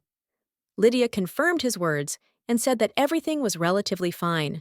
Although one way or another, Ari almost died, and right now she was scared to death. Our heroine was asked how she even found out this information, because if it weren't for Lady and Sir Darbury, everything could have ended very badly. Lydia, however, did not answer the question, and only turned to Agritta, saying that she needed to talk to her for a short time. After a while, they were already walking, but our heroine was so shocked that she simply could not find words. Only yesterday she almost died from drowning, and today from a bee sting. Although the girl understood that this was also a good opportunity for her, if she told everything now, Ari should be more willing to believe her. At this moment, Darbury appeared behind them, who said that it was poison. At first glance, the bee looked normal, but in the future, he asked to immediately kill the bees in the mansion. Our heroine was scared to imagine how long he would follow them. Lydia suddenly turned around and addressed the accompanying knight. The guy asked in surprise how he could serve. Our heroine explained to him that she had something to talk about with Lady Agritta, so she asked him to wait for them outside the door. Darbury nevertheless said a confident no. He explained that he had been given orders not to leave them for a second. Lydia told him that the topic of their conversation was very important. In that case, the guy said they could hit him if he told anyone Lydia had completely forgotten about Sir Darbury's excessive dodginess. Unfortunately, our heroine was completely powerless against Essie's order. Why did he give this order? Lydia still screamed in confusion and said that it was no longer possible to talk calmly in her own mansion.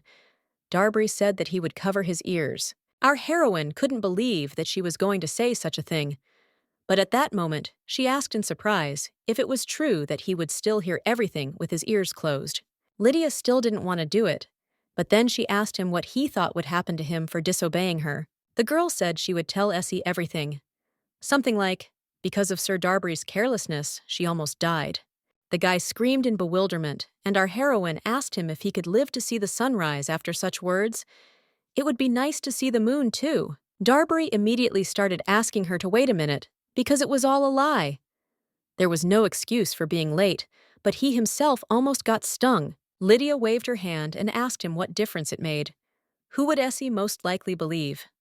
Now Darbury knew he had nothing to counter with.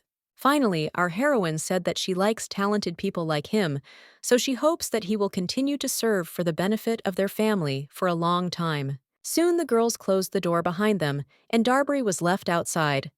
Lydia mentally asked him for forgiveness and asked him to understand, because people's lives depended on it. At this point, the girls sat down at the table. Our heroine suggested to Ari that if she was hungry, she should first have a snack and then talk. The girl told her that she didn't want to because she wanted to eat, but for some reason her appetite had completely disappeared. Ari tried to calmly take the cup of water and drink it without saying a word. However, she immediately slammed her down on the table and asked in bewilderment how the bee could be poisonous. It couldn't be that dangerous. She soon began to scream and talk about her bewilderment because she almost died.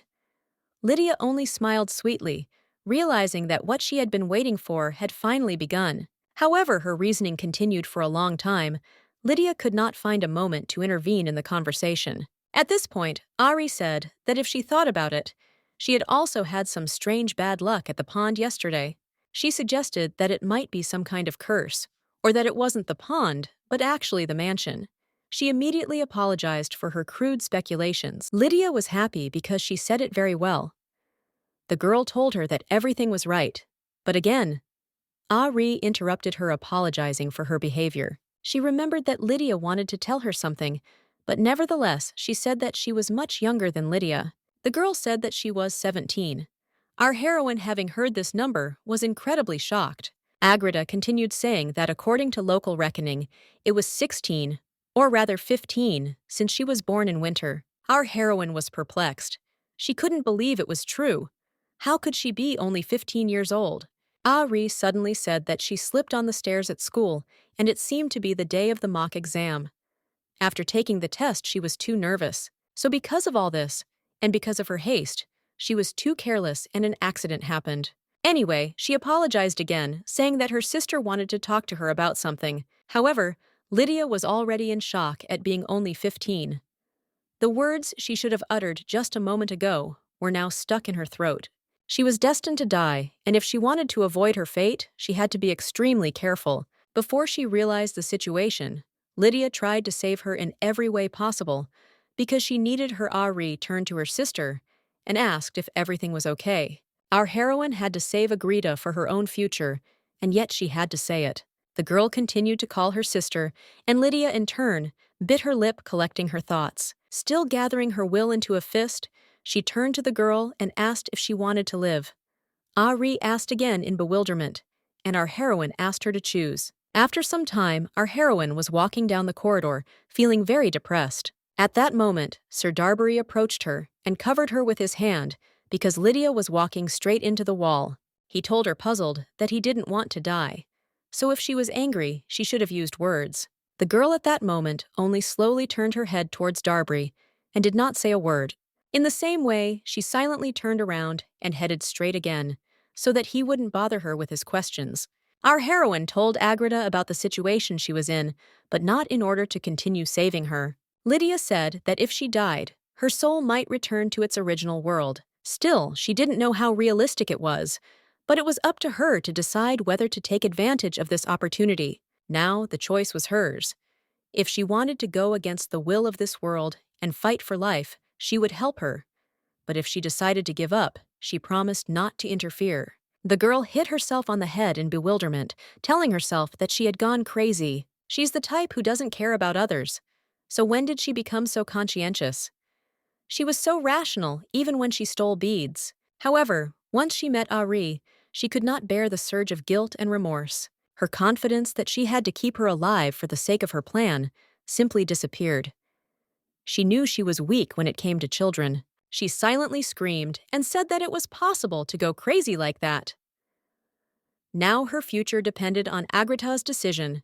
She would lose the opportunity to change her future if Ari decided to accept death. After saying goodbye to her, she would have to prepare for a dark and tragic end. One way or another, she had started this whole mess herself, so she had no one to blame. At this point, Bessie approached our heroine and handed her some honey water. She was going to take it to the Duke's bedroom so that he could drink it when he woke up. The maid asked to fulfill this request for her and take this water to the Duke. Lydia asked her again in bewilderment. Bessie, however, smiled sweetly and said that in that case they would see each other at the same time. Lydia knew that her brother was sleeping now, so why would she visit a sleeping man? At that moment, Darbury turned to her and said that she could entrust this matter to him. Our heroine declined his offer, saying that everything was fine. In any case, because of her, he did not sleep all night. By the way, the girl didn't even remember the last time she entered Essie's room, much less after her parents' death. Having already approached the Duke's room, although she understood that he was sleeping for the sake of decency, she decided to knock. At that moment, a voice came from inside the room, asking the girl to come in. What? Was he really not sleeping? Entering the room, she saw her brother in front of her, who was sitting at the table and looking at documents. Soon he raised his head, and noticing his sister, asked in surprise why she had come. Did she really have some business for him? The girl quickly handed him the water, saying that she had come to give him something. To be more precise, this honey water. Essie asked in surprise why Bessie had asked someone to bring it and only caused herself trouble. Soon he put the water aside. It seems he is not going to drink it. Then he asked his sister how she was feeling. The girl said that everything was fine. She was healthy and her body was light, and she was sleeping well. Essie was glad to hear that.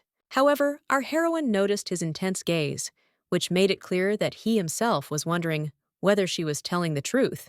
In any case, the girl decided that she should change the subject, so she asked her brother what about him, because she heard that he had not rested all night. She thought that he must be sleeping now, but then why was he sitting there all busy?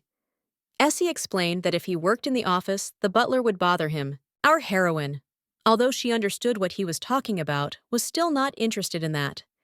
She wanted to know if he was tired.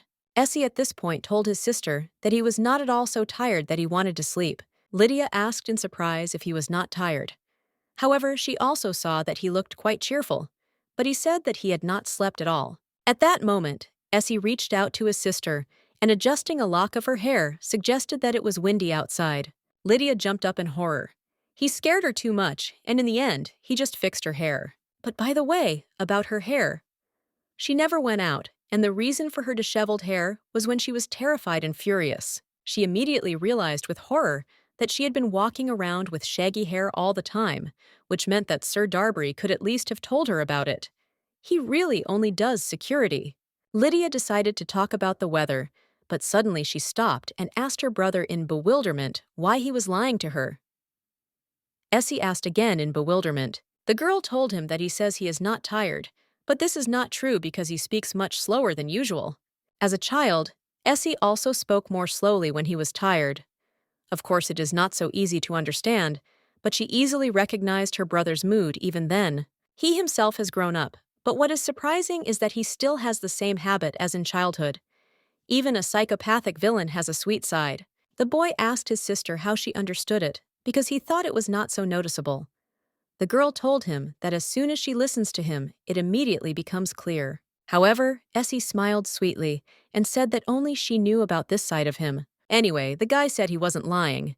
It wasn't that he wasn't tired, he just wasn't tired enough to fall asleep. Our heroine, nevertheless, pointed out that he said that he had not rested at all at night. The guy answered her that everything was fine, so there was no need to worry.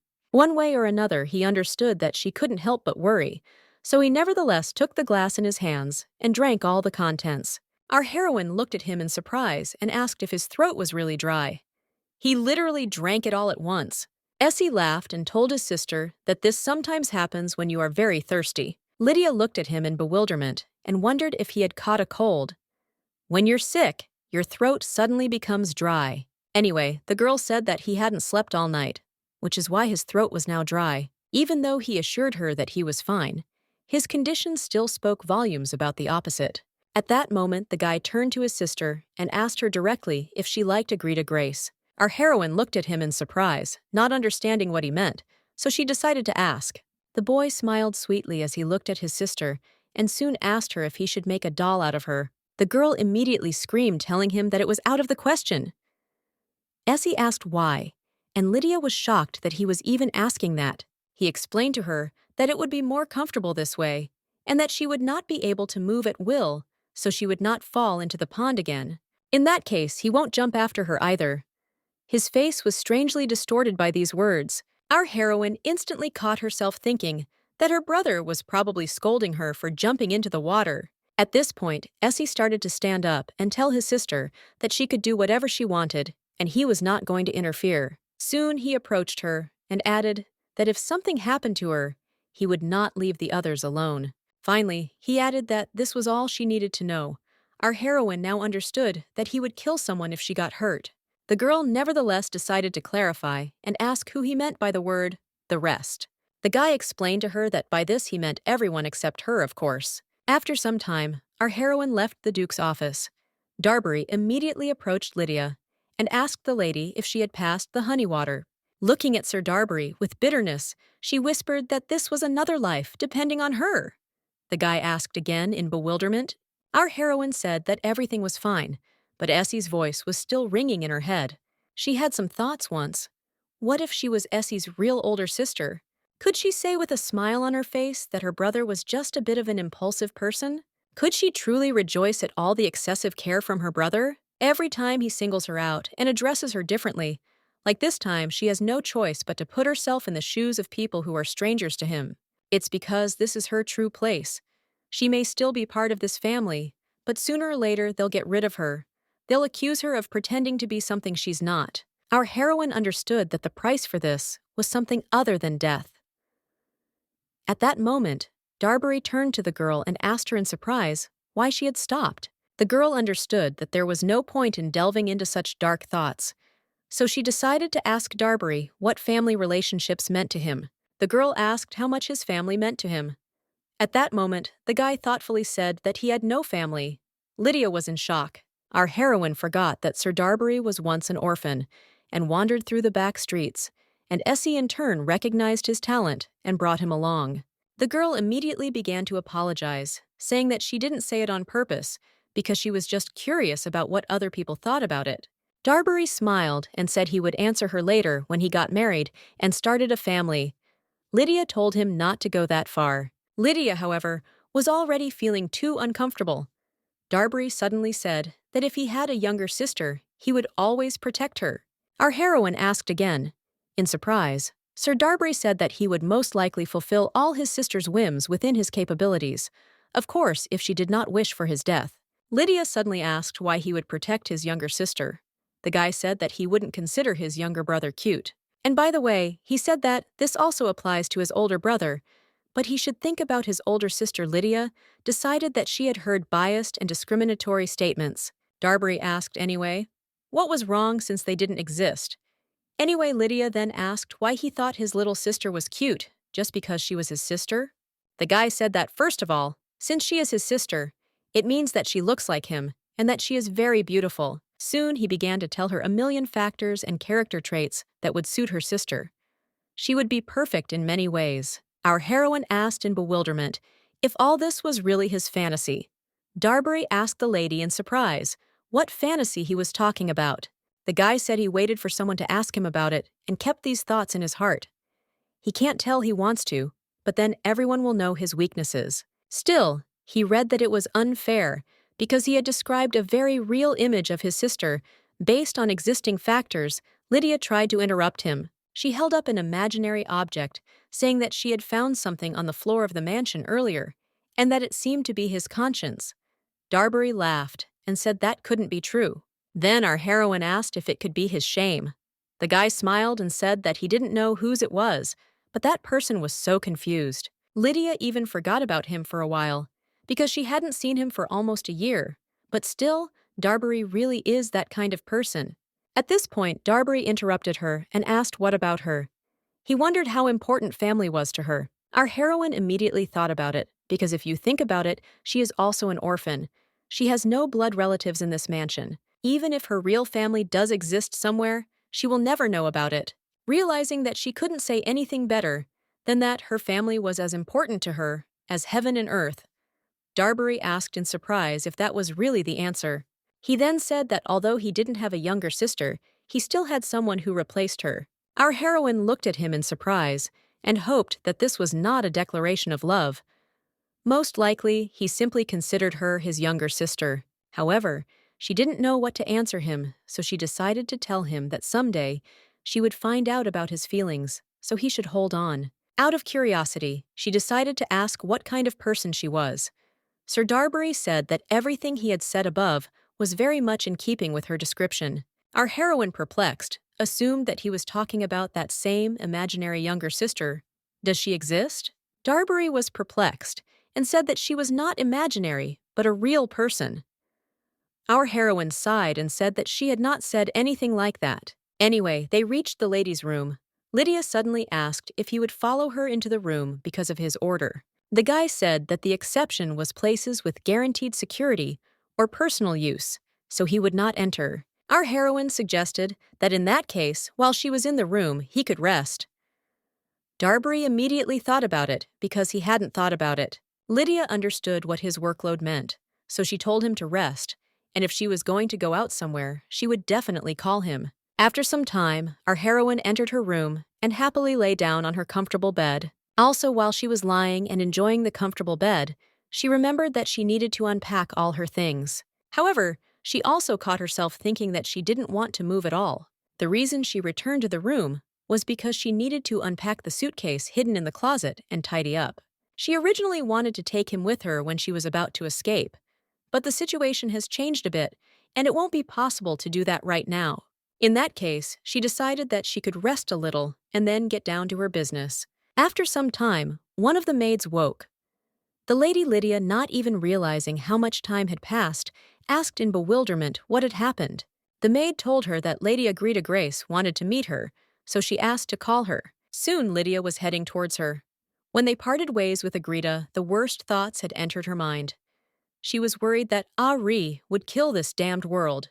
Yet fortunately, this did not happen, so she thought that Agritta had made a decision to live or die, and that Lydia's fate would also depend on this choice. At this point, Ari turned to our heroine and asked her if she thought she was dead. Our heroine asked her again. Puzzled, the girl said that she was not talking about Agritta Grace, but about the real her. Did she really die after slipping on the stairs? After our heroine's story, she thought a lot. She said that, after death, her soul can return to the original world. If that's really the case, then doesn't that mean she died in the original world? And that's why her soul ended up here? The stairs were too high. The girl started crying, saying that she didn't want to think about it. But was she really dead? She was only 17. She had so many plans. Ari said that she didn't even pass the entrance exams and didn't get in. In any case, she didn't want to die. Our heroine was incredibly depressed, but in response to Ari's words, she only mentally agreed with her. After her birth here, she remembered her past life. Somehow this life felt like a foggy past. If she were in the same situation, she would feel the same way. A time when there are still many things you haven't done. The time when you look forward to your future life, more than you reminisce about the days you've already lived. A wonderful age, to say the least. Ari was too young to cope with the sudden death that had befallen her.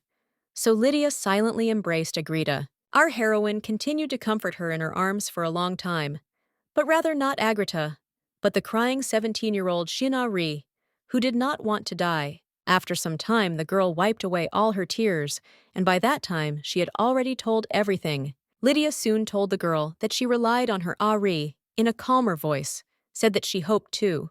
The girl decided to continue living as Agritta. In this situation, she really had no other choice. Even if she came back, there was a high probability that her body was dead. Our heroine decided to help her survive, and she in turn decided to help her escape. Ari at this point said. In surprise that she really didn't understand, Lydia asked what happened. The girl screamed in horror and asked how it was possible to kill such a kind and sweet person as Lydia. Bad villain. Our heroine just smiled sweetly at her and said that she was undoubtedly right. Ari, however, said that she will do everything possible to escape safely. She will charm the villain with her skillful seduction skills. Our heroine nevertheless wondered if Ari would be able to take advantage of this. They had a bigger problem, and even if they used it, would their plan work? Essie's indifferent voice suddenly sounded in her head, suggesting that she make a doll out of Agritta, and he didn't waver for a second. She understood that the way he had followed Ari to help her last night, the way he had saved her from drowning without hesitation, without saying a word, she saw hope in those actions. But this is just useless optimism, because Essie is actually indifferent. Our heroine tried to control herself, but at that moment, she only sighed heavily. It was a well-known fact that Agritta was beautiful white skin with a peachy red blush and neat features. Her slender frame makes you want to take her under your protection, as well as her long and smooth hair with her clear and sparkling eyes. She is elegant and pure innocent. Her attractive appearance, once seen, is definitely hard to forget. Looking at the mug of tea, our heroine wondered how she could use all this. After all, Essie needed to figure it all out himself. However, Essie does not look at a person's appearance. His lack of interest in other people means he is not interested in their appearance.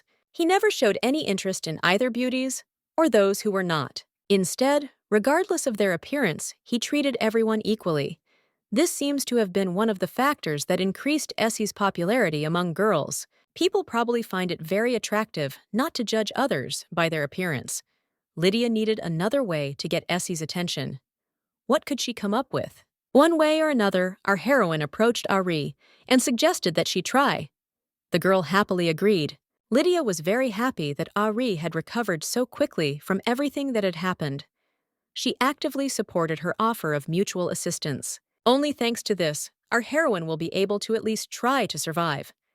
If not for Ari, who would she tell about her future?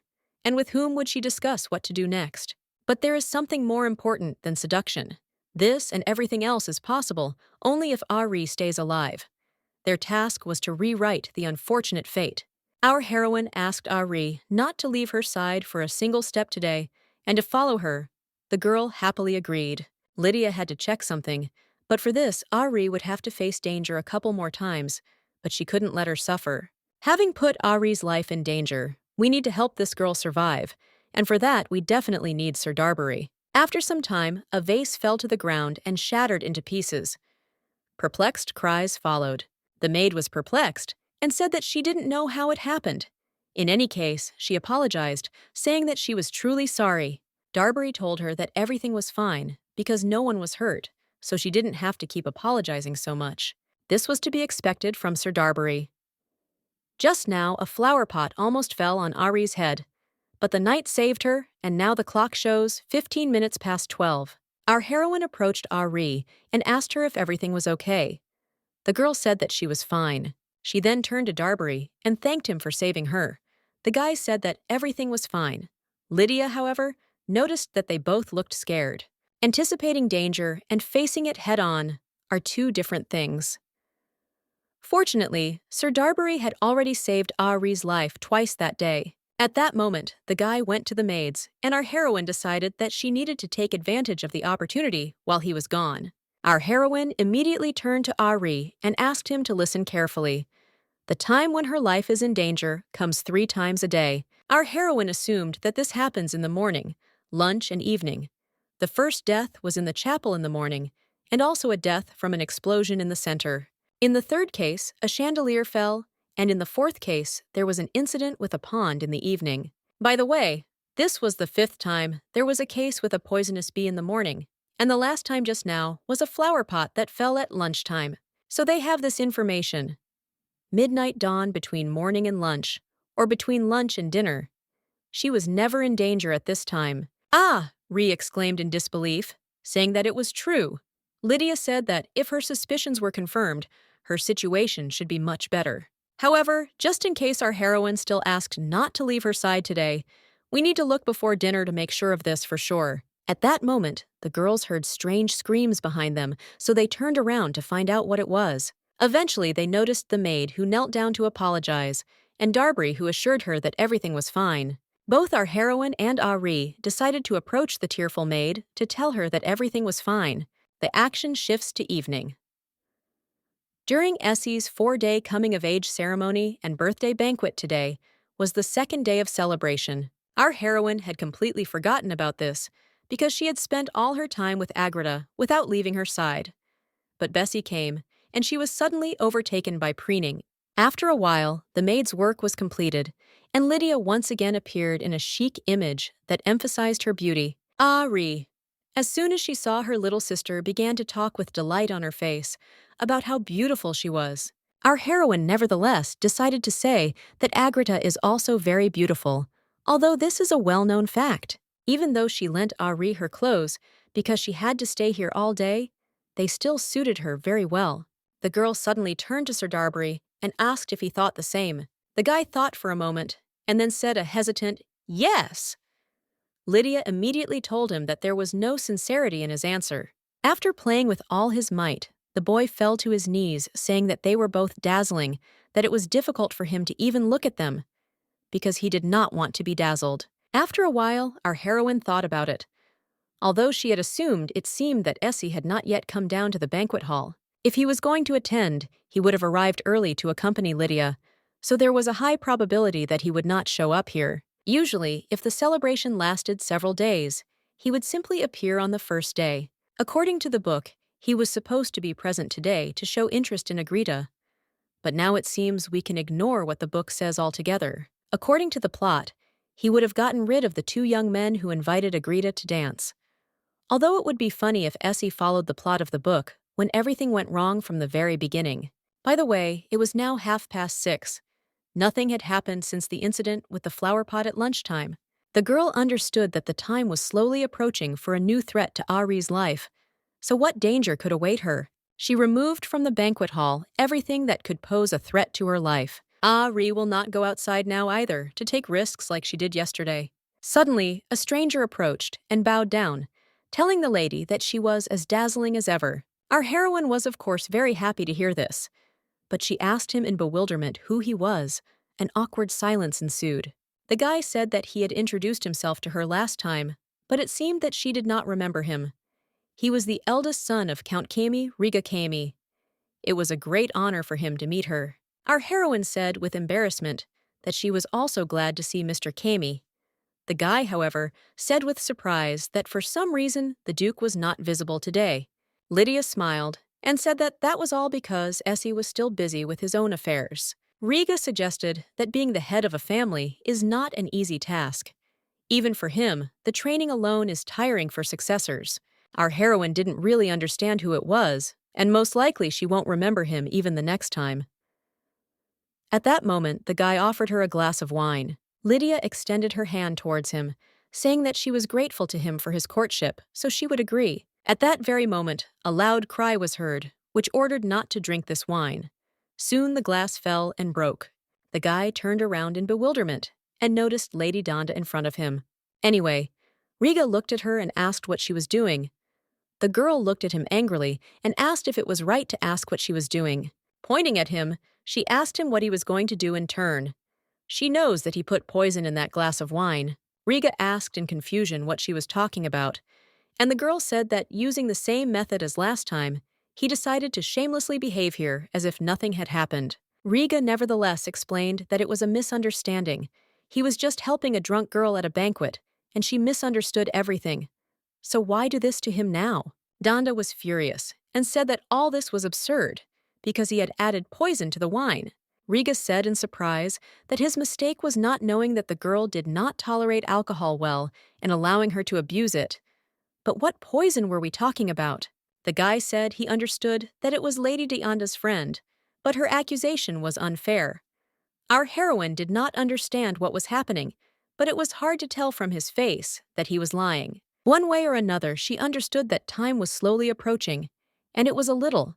At this point, Darbury intervened to help in the conversation, asking the lady to ask him something. The guy looked at her and asked if she knew what they put in it. Donda said she didn't know what it was called and only knew the effect after using it. The body weakens, and memory is partially lost. If she had not found her friend in time, it is scary to imagine what she could have gotten into. Thus, she insisted that everything Riga had said was a blatant lie. Riga screamed in bewilderment, and Darbury asked them to calm down. Sir Darbury decided to do what he thought was right, so he decided to ask for help. After some time, Essie came down to the banquet hall. Our heroine was shocked that by call for help, the knight meant calling Essie. Either way, she didn't understand who was standing behind him. Why did he bring some guys with him? Essie first approached his sister and asked how she was feeling. Lydia told him that everything was fine. Essie then said that he had already been informed of everything. Darbury apologized for disturbing the Duke and causing him inconvenience. The guy said it wasn't his fault. Meanwhile, Lydia was still wondering who all these people were. Just at that moment, Riga turned around and was stunned. He definitely knew these people. At this time, these guys said that they did not know what was going on, but they still apologized for being wrong and asked for mercy. Essie asked them to calm down because he just wanted to ask them something. Do they remember all the types of substances sold and their buyers? Our heroine looked at him in surprise. What was going on now? What sold substances were we talking about and what buyers? Darbury at this point seemed to have figured out what the lady was thinking. So he said that all these people were drug dealers who were currently workings. Essie, meanwhile, came even closer to them and asked if they remembered the man with whom they had made a deal about a week ago. They raised their hand in horror and pointed forward, saying that the man who bought the drug from him a week ago was this gentleman. The finger pointed at Riga. The guy even fell to the ground from such statements, and Essie asked what kind of drug it was and its effect. The merchant said it was colorless and odorless, slightly bitter. If you add it to alcohol, you can barely taste it. Also, after a certain time, the body temperature rises and the strength leaves him. The next day, after taking it, the person loses memory. Our heroine listened to all this and realized with horror that this lady was telling the truth. Riga at this point screamed in confusion and asked if they had any proof. Even if he had bought poison from this merchant, where was the proof that it was in the glass? He argued that he bought the poison on request, but he didn't use it, so he wasn't guilty of anything. For a guy who tried to escape, he still has a lot of confidence. At this point, Essie asked the merchant if he could tell the difference between the drink that had the substance added to it. The man, surprised, said that he could. The Duke asked what if the poison had been added in small quantities. The merchant answered him that it was possible because she had dealt with it herself. Noticing the Duke's intense gaze, the boy understood what he wanted from him, so he crawled towards the broken glass. The boy soon took a small amount of wine on his finger and licked it. Soon he thought for a while. A few seconds later, he said that it was definitely a love potion. Essie asked him again, in confusion. The ladies began to whisper, saying that they had heard about it. They even thought of buying it, but they did not know that it would be such a drug. Our heroine was surprised that such a convenient thing actually exists. If there was a medicine that would force a person to fall in love, then she would. At that very moment, a brilliant idea came into our heroine's head, which even made her fall into a stupor. People around noticed that Lydia's behavior had changed, so they asked in confusion if everything was okay. Our heroine suddenly came to her senses, and clearing her throat said that she was fine. At that moment, a loud female scream was heard behind her. Turning her head, Lydia was horrified to discover that the source of the scream was Agritta, and that there was a dagger at her neck. People asked Mr. Riga in confusion what he was doing. The guy, however, said that he did not think that everything would turn out like this. He turned to His Excellency and said that he wished only one thing he wanted, that today's incident would not affect him and his family in any way. It was funny that there were so many witnesses here, and this fool decided to take a man hostage. Lydia knew he was cornered now, but she wanted to know why he chose to grab Ari. Our heroine then looked at Darbury and asked him in bewilderment where he had been and why he had not protected Lady Agritta. The guy, of course, first of all protected Lydia. Our heroine understood all the circumstances, but still persisted. Meanwhile, Riga hurried the Duke, telling him to give his word quickly, and then he would release the lady. Lydia knew that if this continued, he would pretend to draw a knife. He might mistakenly draw a knife for real and kill Ari. Our heroine was curious about the danger that could threaten her, but she did not want to find out about it this way. Essie suddenly asked if he should save the lady. Our heroine asked again in bewilderment. Essie asked his sister if he should save the hostage. The girl in bewilderment said, "Yes!" In the blink of an eye, the Duke lunged and slammed Riga's wrist with all his might. The boy immediately fell to the ground and began to groan in pain. Our heroine looked into her brother's eyes in bewilderment and was shocked by his speed because she didn't even see anything. Anyway, at that moment, a pale Ari ran up to Lydia in horror and hugged her, asking if she had survived. At this time, Essie asked the guards to hand this man over to his family, and later he would personally deal with his crimes. Our heroine continued to hug Agritta, but she also understood that it would be noisy for a while now. At that moment, Darbury approached her and asked her to first move to another place, since they also needed to clean up the shards from the broken glass. Our heroine agreed, but at that moment she remembered something thanks to Riga. Although it certainly wasn't a love potion, it could have helped her win Essie's heart. After some time, our heroine turned to Darbury in surprise and asked him if it was really worth going that far. Now briefly about what happened in the banquet hall some time ago. A whole crowd of noblewomen asked Lady Lydia in bewilderment if she was okay. They were horrified and said that this commie was a freak, but fortunately, nothing happened. For a long time, people in the banquet hall came up to her and chatted incessantly. Sometimes it even seemed as if they were at her autograph session. Thanks to Sir Darbury's iron border, any man regardless of age could not approach her. Despite the sweet, "I want to greet the lady" look, he remained firm in his opinion. The knight even took small children away from the lady, which surprised our heroine incredibly. The guy, however, smiled as he looked at the lady and told her that he was only following orders. Soon night fell on the street. Our heroine smoothly moved from the banquet hall to her room. Right now, she was sitting on the bed and reading a book about this place once again. She finally found what she was looking for. Information about the three gods that exist in this world: the god of time, the god of love, and the god of destruction. If what the temple of the worshippers of the god of time had prepared for the goddess were beads that turn back time, then, in the temple that worships the god of love, they prepared a shawl of charm, and here is what was said about it in the book. According to tradition, other people should not hate the goddess. She should be loved by everyone, and the gift prepared by them will help her in this. It was a shawl of charm. If the goddess wore it, then everyone who saw her would begin to feel something more than ordinary sympathy for her. They will feel a sense of longing from members of the same sex, and love from members of the opposite sex, and the affection between family and friends will become even deeper.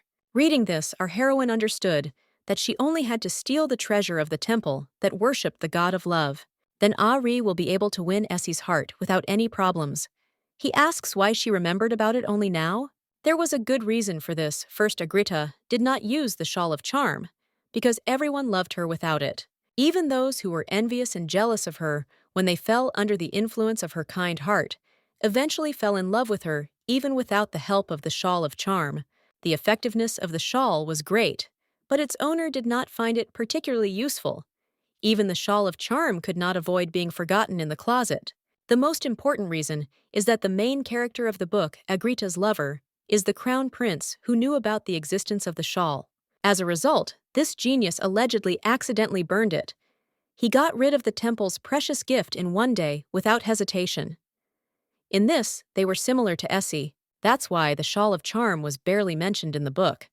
But in any case, our heroine decided that she would steal the shawl of charm and give it to Ari. However, in reality, it was not as easy as it seems. She simply stole the beads. But will it be possible to do it all again? If you are a temple, then their structure is most likely similar. And the method by which the treasures were hidden is probably the same. Lydia began to pray to God, asking him to make sure that this time the theft would be successful. Stealing is wrong, but she does it to survive. Of course, it is very unwise to pray to God for the successful theft of the temple treasure, but that is how our heroine spent the night stirring the heart together with shameless prayer. Our heroine told herself that she would steal the shawl of charm from the Temple of Love, and if with its help, Ari would be able to charm Essie, then Lydia will definitely use this opportunity to escape from her evil brother perfect plan. If she had her way, she would steal the shawl right now and run away from here. But she cannot recklessly visit the temple where the god of love is worshipped. You need to send a preliminary request and get permission. If the donation does not exceed a certain amount, permission will not be granted. Lydia immediately thought about it. Are the guys from there really engaged in some kind of business? It even smells like impudent traitors. Anyway, the lady called the butler and handed him the letter, asking him to send this letter to the temple. The man looked at her in surprise and asked if she was really going there. The girl looked at him and said that she was. In that case, the man decided to ask her why she was going there. She hates temples, doesn't she? Lydia, perplexed, said that it was not so. It was simply a period of hurricane rage, overwhelmed by resentment at the miserable fate of the past life. It's not that she outright hates temples, but rather that she just developed an interest in a temple that worships the god of love. Smiling sweetly, our heroine looked at the butler and told him that the god of love sounded very romantic. The man reminded her that she considered him a selfish narcissist. Our heroine asked him to forget about it because it was in the past. At that moment, she pointed out that it was already lunchtime, so she changed the subject. The action takes us to the dining room, where at that moment Sir Darbury killed a snake that suddenly appeared. The guy looked at her in bewilderment and asked the lady how long their bad luck had been going on. He was surprised that strange incidents were happening several times a day. It was really strange because this snake suddenly appeared while they were having dinner. While it was heading towards Ari, it was caught by Darbury and cut into 2 pieces. This morning, there was also a disaster. A huge frame almost fell on the girl's head, and the one who saved her from this was, of course, Sir Darbury. She had been told that this year would be one of exceptional bad luck. Ari and Lydia were a little amused by this, but it was not surprising. Sir Darbury, however, was not so cheerful. He scratched his head in wonder and told the girls that they should be careful. Our heroine, at this point, reminded him of how he had just caught a snake. The girl asked if anyone else could have handled it quite well except him. The snake simply crept up very quietly, so quietly that he and Ari noticed it only when Sir Darbury killed it.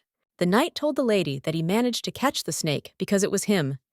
If it had been an ordinary night, he would have most likely drawn his sword when the snake bit its target. In that case, our heroine dared to suggest that Sir Darbury was unusual. The guy laughed and said, "How could it be otherwise? At first glance, it sounds like a joke. But in fact, it is true. Darbury Sack is one of the most talented in the Widgreen family in terms of sword skills. Rumor has it that if only he had a different background, he would have taken a leadership position in the Imperial Palace.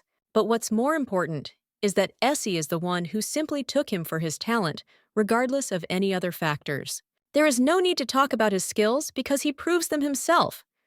Sir Darbury was able to catch this snake, but our heroine suddenly thought about who could save Ari when he was not around. If saving Ari was such a difficult task, even if she had many escorts assigned to her, their skills would not be enough, and she would still die. It was certainly rare to find someone on Sir Darbury's level, although she suddenly thought about it and decided that Essie would take care of it anyway. Our heroine understood that as soon as he fell in love with Ari, he himself would take care of and provide protection for his beloved. At that very moment, a man ran into the room, screaming in incredible horror. Everyone turned their gaze to him. When he saw the dead snake, he couldn't believe his eyes. The man rushed towards it and started screaming in horror, asking Flora not to leave him. Our heroine had absolutely no idea what was happening right now, so she looked at the man in surprise. Just at that moment, the butler entered the room, addressing Lydia in a trembling voice. Our heroine asked what had happened.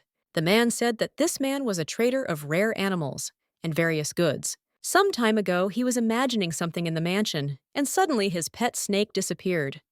He was confused, and then Lydia still decided that the responsibility for not looking after her pet lies with the owner, because Ari almost ended up in danger, and in this situation you can even demand compensation. However, this man is also just an unfortunate victim of this world. The girl asked to give him compensation and send him home. The butler told her that she was very generous. Soon after, it became an easy, serene time.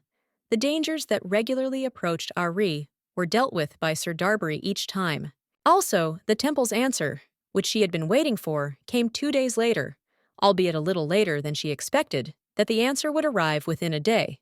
But still, he arrived the day after the end of the 4-day celebration, so it was just in time for our heroine. As soon as she received the letter, she quickly got ready and got into the carriage heading straight to the temple. Of course, before leaving, our heroine did not forget to explain their plan to Ari. Already in the carriage, Sir Darbury turned to the lady, asking her if she had heard the information that freak Riga had been kicked out of the family. Our heroine asked again, to which the knight reminded her of the incident at the banquet, saying that he was a depraved scum. Ari asked in surprise, was this criminal really kicked out of the family? In that case, she wondered what would happen to him. Was he no longer an aristocrat? Darbury nodded his head, indicating that this guy was now no different from an ordinary commoner. He was originally the son of a count, so he was a nobleman but had no title. After breaking off relations with his family, the Kami name completely disappears from his life. However, to do this, they must be really decisive and cut all ties. Simply telling the person to go away will not work in this case. In order to prove your plans, you need to destroy the certificate of kinship. The expulsion from the family must be documented and notarized by the palace. This makes it impossible to accept him back into the family later, which is why this rarely happens in an aristocratic society where blood decides everything. Lydia then said that Count Kami had made a firm decision when he decided to exile his son. Darbury said that this was very wise, because if the count sheltered a criminal, they would all die together, and this was no longer a wise choice. However, our heroine suddenly had an ominous premonition.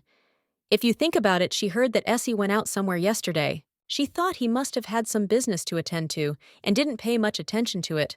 But what if he actually went to Count Kami and threatened him? Ari, however, at that moment turned to her sister and told her that this information was as refreshing as soda. Our heroine decided, however, that it shouldn't bother her too much, so she laughed and said that she felt as if she had drunk soda, even though what this jerk was going to do to her was just an attempt. It seems like he did it more than once or twice, so he deserved everything he did. That's refreshing. Anyway, after some time, Ari asked in surprise how much longer they had to go. Lydia assumed that they did, because there was a long way ahead. Ari started to yawn, saying that she was feeling a little seasick. Lydia smiled and said that she understood, and that she would wake her up as soon as they arrived. As a result, as soon as the girl touched her head to the back of the chair, she literally immediately fell asleep. At this moment, Darbury turned to our heroine and asked her if she had ever been to the Temple of Love. Our heroine said she had not been there. Sir Darbury told her it was his first time too. He remembered little about visiting the temples. By the way, he said that once he did not believe in gods at all. Lydia, because of these words, once again remembered another story from the dark past. Anyway, she told him that he had thought so for a long time. Could it be that now he had come to faith? Darbury thought about it and said that in a way it was Lydia suggested that things had changed and gotten better now. As despair sets in and hope fades, doubts about the existence of gods begin to creep in. Perhaps the meeting between Darbury and Essie was the key moment that changed his faith. Our heroine told him that she understood him, but at that very moment, the carriage hit a stone, which caused them to shake very strongly, and even Ari woke up. The girl was looking around in confusion and asking what was going on. Lydia in turn was horrified that she almost bit her tongue off. Sir Darbury looked at Milady in bewilderment and asked her if everything was all right. The girl came to her senses and said that she was fine. However, looking outside, our heroine was in incredible shock as they found themselves in the forest. Darbury immediately asked permission to ask if they were going the right way. Lydia said that she was also new here and could guess that they were in the wrong place. The knight then decided that he would now find out from the coachman what was going on, but our heroine asked him to leave it to her. Looking out the window, our heroine realized that the carriage was going in the wrong direction, but would the coachman hear her? The girl began calling him. The man, however, did not respond to Milady's words and only continued to mutter something under his breath while driving the carriage forward. Lydia didn't understand what was happening to him when suddenly the man said that having lived his whole life as a beggar, he would not die alone. They would die together, and he would take them with him to the grave. Our heroine, of course, did not hear the coachman's mad muttering, but she herself dared to assume that he had gone crazy because he was driving the carriage to an unknown destination. At that very moment, a question ripened in her head. What time is it now? Soon after this thought, the carriage began to shake violently.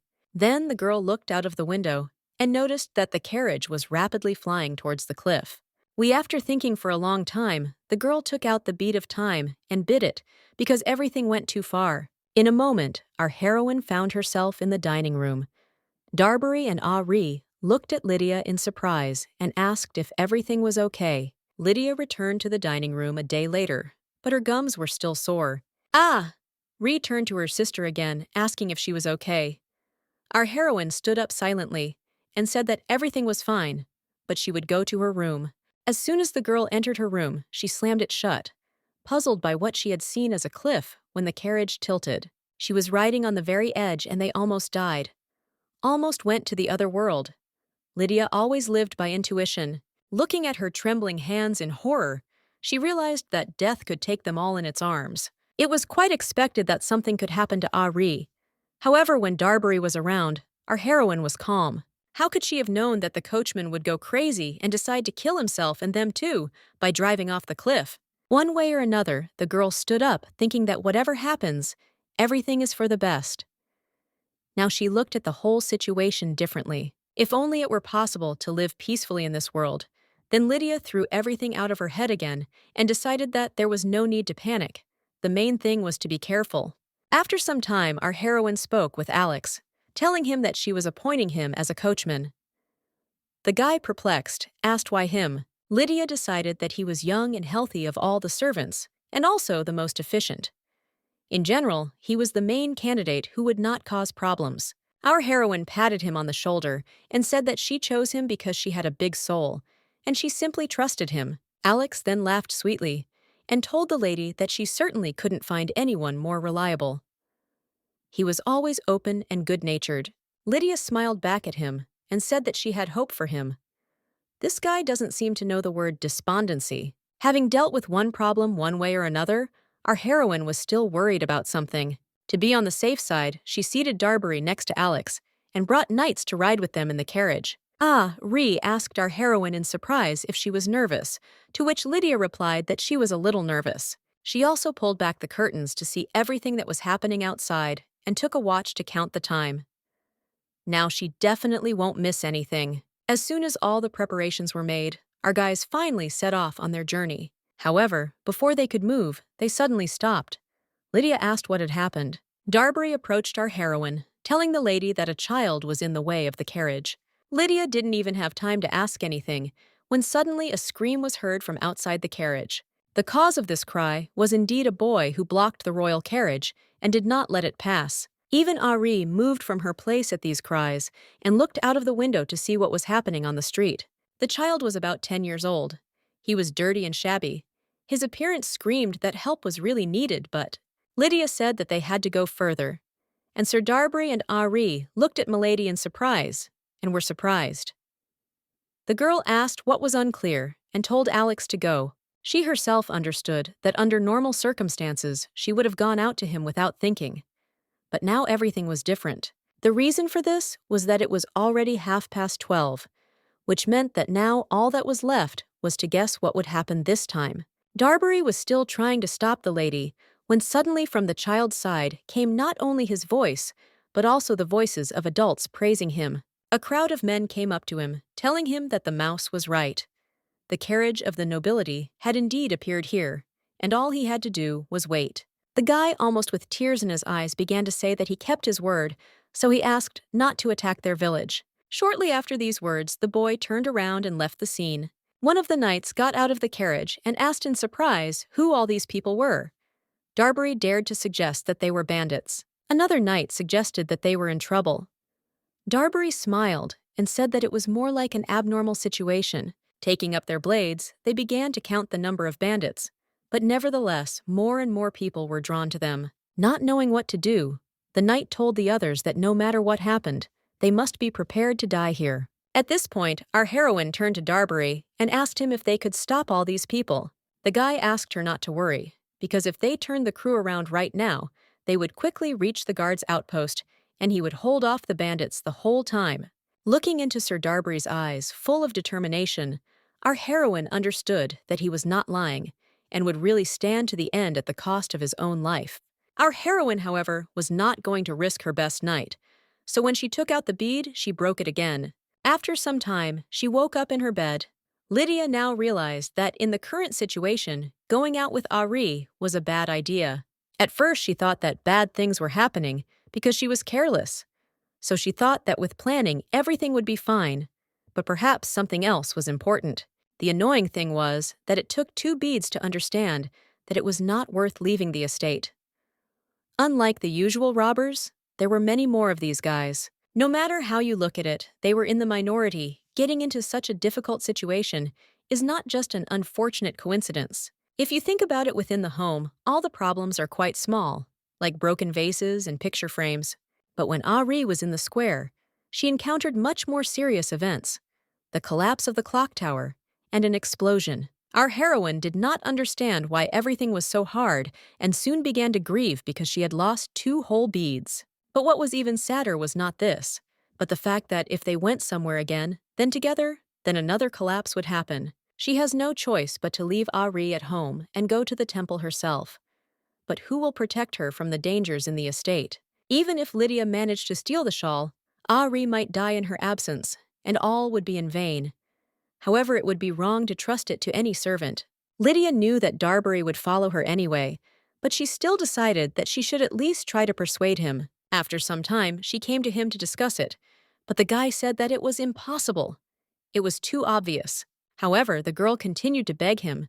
Darbury suddenly asked her if he would be killed if he disobeyed the order and did her such a favor. He also explained that no one had as many talents as he did, and no one had the same power. Lydia said that he was right, and that was exactly what she meant.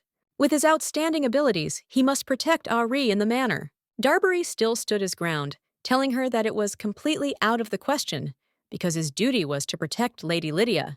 He asked why he didn't ask someone else to look after Miss Grace, if she was so worried Lydia, however, knew she couldn't. And so she asked him. It did not seem that there was another knight in the estate who could match Darbury in strength, although there were several. Such gifted individuals were entrusted with work that was appropriate to their level. She couldn't ask them to look after Ari. However, the girl suddenly thought about it, because if it were Essie's order, they would undoubtedly think about it. At that very moment, the last option came into her head, which was the last hope. She ignored Darbury's question, so she simply turned around and ran in an unknown direction. The easiest and most obvious way to solve this problem is to turn to Essie. However, for some time, now it has become difficult for her to ask him for anything. The problem wasn't him. Essie always offered to help her himself. She didn't even have to talk about it. She felt more and more awkward every time her brother helped her and fulfilled her whims. That was the problem, and she realized it recently. Eventually, all his worries would evaporate when he learned the truth. Soon the girl came to Essie's office, in front of which stood the knight. He asked what she wanted. Our heroine told him that she needed to talk to Essie alone. In this case, the guy nodded his head and told her that he understood her. He asked to wait a moment. Soon after, he knocked at his lordship's door, saying that Miss Lydia had come to see him. The guy left the room at that very moment and asked his sister to come in. Essie immediately asked what she wanted. Lydia sheepishly asked if she could ask him for something if he was free. The guy said that even if he was busy, it didn't matter because he would listen to her, or maybe she would like to have some tea first. Our heroine refused, but thought about it. What would be better to say? She can't just say that she wants to steal the shawl, but she leaves Ari at home because her life is in danger. However, the girl said that she needed to go to the Temple of Love for a while, so she hoped for her brother's help in finding an outstanding knight who would take care of Ari during her absence. The guy asked how outstanding this knight should be, to which our heroine answered him that he should be like Sir Darbury. Was it really necessary to explain in more detail the requirements for the candidate? Or would such a gifted person simply not agree to carry out such an assignment? Essie suddenly said that if someone like Darbury was needed, he would do it. Our heroine asked again in bewilderment. The guy answered her that Sir Darbury would remain at the estate and he would go with her. Our heroine nevertheless looked at Essie's desk in surprise and asked if he was busy. The guy took a sip of tea and soon reminded her that none of this mattered. In this case, our heroine realized that now she would have to go on a third trip with Essie. After some time, the carriage was about to set off, and Sir Darbury joyfully saw off my lady on her way. The girl was perplexed when she told him that he had refused her at first, and now he looked like politeness itself. He had said that he would not change his decision.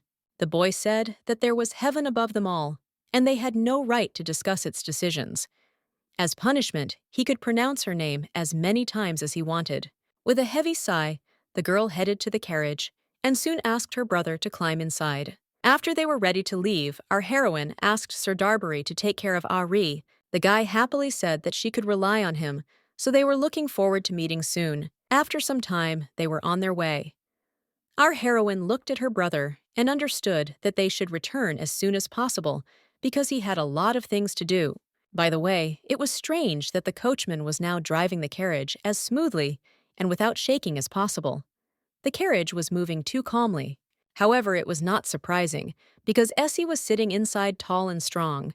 Looking at his perfect, flawless features, she realized that it was difficult for people to remain calm around him, even if they didn't know who he was. Lydia suddenly wondered, what if they had not known each other, and for example, their first meeting had taken place on the day of the ceremony? Of course, it is possible that she could be scared, but if madness remained a secret for her, then communication would probably be much more pleasant. But she still knew the truth from the book, so she tried to keep him at a distance. At that moment, Essie opened his eyes, and noticing his sister's intense gaze, he assumed that she wanted to ask something. Lydia was surprised that he was not asleep, but in that case, she decided to ask him if he had been to the Temple of Love before the guy said that he had never been there. This meant that this was his first trip. After all, the Western Temple of Love is a rather famous place, which means it would be quite interesting to see it. Essie told her that he wasn't particularly drawn there. He was more interested in what exactly was drawing her there. The girl looked away and said that she just wanted to look at the views. The boy nodded his head and said that he understood her. Soon after he closed his eyes again, our heroine noticed that he looked very tired. She could tell by the way he closed his eyes again with difficulty. What surprised her was that despite his tiredness, he still went with her. In any case, she decided not to look for deep meaning in this, because the trip was going very comfortably. By the way, soon they were already approaching their destination. As soon as she stopped abruptly, our heroine suddenly jumped up, because she had been sleeping earlier. Lydia didn't even notice how she fell asleep, and of course she was wondering how long she slept. Just as she was about to leave, Essie got ahead of her to offer his hand to his sister. Soon, our heroine raised her head and noticed the facade of the Temple of Love in front of her. The girl was surprised that it was possible to get here quickly and without problems. One way or another, she was also interested in how Ari was doing. Her thoughts were soon interrupted by the words of a minister of the Western Temple of Love, who came out to greet the guests. Our heroine introduced herself and then introduced her brother, Essie Widgreen. The girl said that she had heard a lot about them, so she was glad to see them. Then she looked at Essie and said enthusiastically that the rumors were true. He really is very handsome. However, she then decided to say that they were both beautiful, like something wonderful. Lydia, of course, was glad to hear these words, but she wondered why the temple servant was looking only at Essie. In any case, this was the least of her interests, because the operation stealing the shawl began right now. Soon, the girl said that, to put it briefly, their temple was built about 300 years ago. Our heroine was worried because the temple's exterior looks a little different, but the interior structure is exactly the same as in the Temple of Time. In that case, she knew that the location of the room she needed would be the same. A secret place hidden in the room where the highest spiritual servant stayed. This is where the Shawl of Charm is located. Lydia definitely read the passage in the book that told how to get the shawl. It should be easy enough to get it if the storage method is the same as the beads. All she has to do is get into the high servant's room. The temple was built thanks to the believers, so she didn't think there would be any guards near the room she needed. Moreover, she was sure of it. But the main thing was not to make noise. Lydia would be invisible like a ghost, so no one would notice her. Meanwhile, the minister showed the prayer room, where one could leave a donation and pray to God. The girl told the guests that as soon as they finished the prayer, she would show them in turn the small auditorium, the large reception room, and the large prayer room. The attendant would have liked to take them to the large prayer room first, but the high priest was praying there now. Lydia asked again in surprise. The girl said that everything was correct, and if they wished to observe him, she would warn the high priest about it. Our heroine smiled, and with eyes like a cat, said that it was not worth doing. She understood that this was her chance. If the high priest runs away now, it only means that the room she needs is now empty. However, Lydia decided to ask the minister what she would do while they were in the prayer room. The girl said that she had no right to disturb their prayer, so she would wait for them in the corridor. Lydia said even more joyfully that she understood her. Soon after they found themselves alone in the room, our heroine immediately began to think about how she could quickly escape from here. Get from here to the room of the high servants, quickly pick up the shawl and go back. Lydia asked the thieves of the world to grant her their powers. However, the girl understood that if she went out into the corridor, nothing would work. So the place where she can't be identified is, of course, the window. Going out through it is the best option. Our heroine immediately fixed her gaze on her brother, and they met. Lydia told him that she needed to go somewhere for a short while, but Lydia asked if he could wait for her, but the guy said that was out of the question, and that he would go with her. Thus, they set out on their journey. By the way, it was not so difficult to find the room of the high servants, because the interior was the same as the Temple of Time, which our heroine had recently successfully robbed. No matter who built them, they all look like the creator didn't bother, and simply copied the structures. And so finally they got there. The Temple of Love, the room of the high servants. Lydia told her brother that they were finally there. As she approached the shelf, she knew she had to push on it to reveal a secret space. She couldn't do it the first time, so her brother came up to her and pressed the shelf. Soon after, the door opened, and they found themselves in a secret room. Great. Looking at the chest inside, our heroine dared to assume that the shawl was kept in it. The moment was similar to when she stole the time beads. Anyway, she slowly walked towards the chest.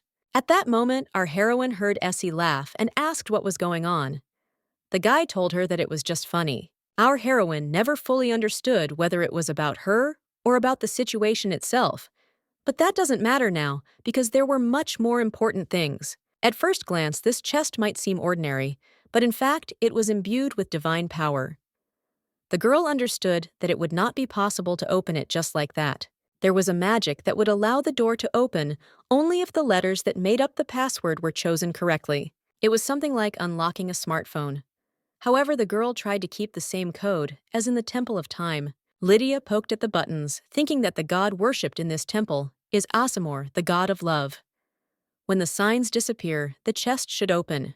However, instead of the desired success, an error popped up, causing the program to start beeping incredibly loudly. Our heroine didn't understand what was going on and why the password was wrong. In any case, she understood that at this rate, they could be caught. Using the name of the deity worshipped in the temple, wasn't it written in the book that this was an absolute rule? Soon after the loud noises and panic silence set in, fortunately everything stopped. However, our heroine had no idea what the code could be other than the name of the god. Could it really be another password? Amor Eros, Cupid. Lydia typed in all the names of the gods of love that she knew, but none of them fit. How could that be? Our heroine understood that if the alarm went off again, they could be caught. Essie, meanwhile, looked around. At that moment, a voice was heard which spoke in confusion about the sound coming from inside. The girl immediately grabbed her brother, realizing that they needed to hide. In the end, in their haste, they had to hide behind the podium, and yet she was glad that she had blocked the entrance with a bookshelf. Meanwhile, the guards understood that the sound was coming from here, but they also understood that there was no one there. Was it just their imagination? Another knight said that if he had heard correctly, the intruders might have already escaped, so they should go and look around the area. Soon one of the knights left the room, and only one remained inside, saying that he would catch up with him. Hearing the sound of the door closing, our heroine thought that they had left. However, a moment later, there was a click, and soon a voice was inside their room, asking if anyone was there. Lydia held her breath. The knight looked around and still thought that this could not be, because only a few people knew about this place. Soon after the door closed again, it seemed that this time they had definitely left, thank heavens. Our heroine tried to get up, saying that something irreparable could have happened, when suddenly she fell on her brother. Essie grabbed Lydia and looked into her eyes and asked if she was okay. Our heroine was still so close that her heart was pounding too much. Was it because the tension from the recent shocks had not yet passed?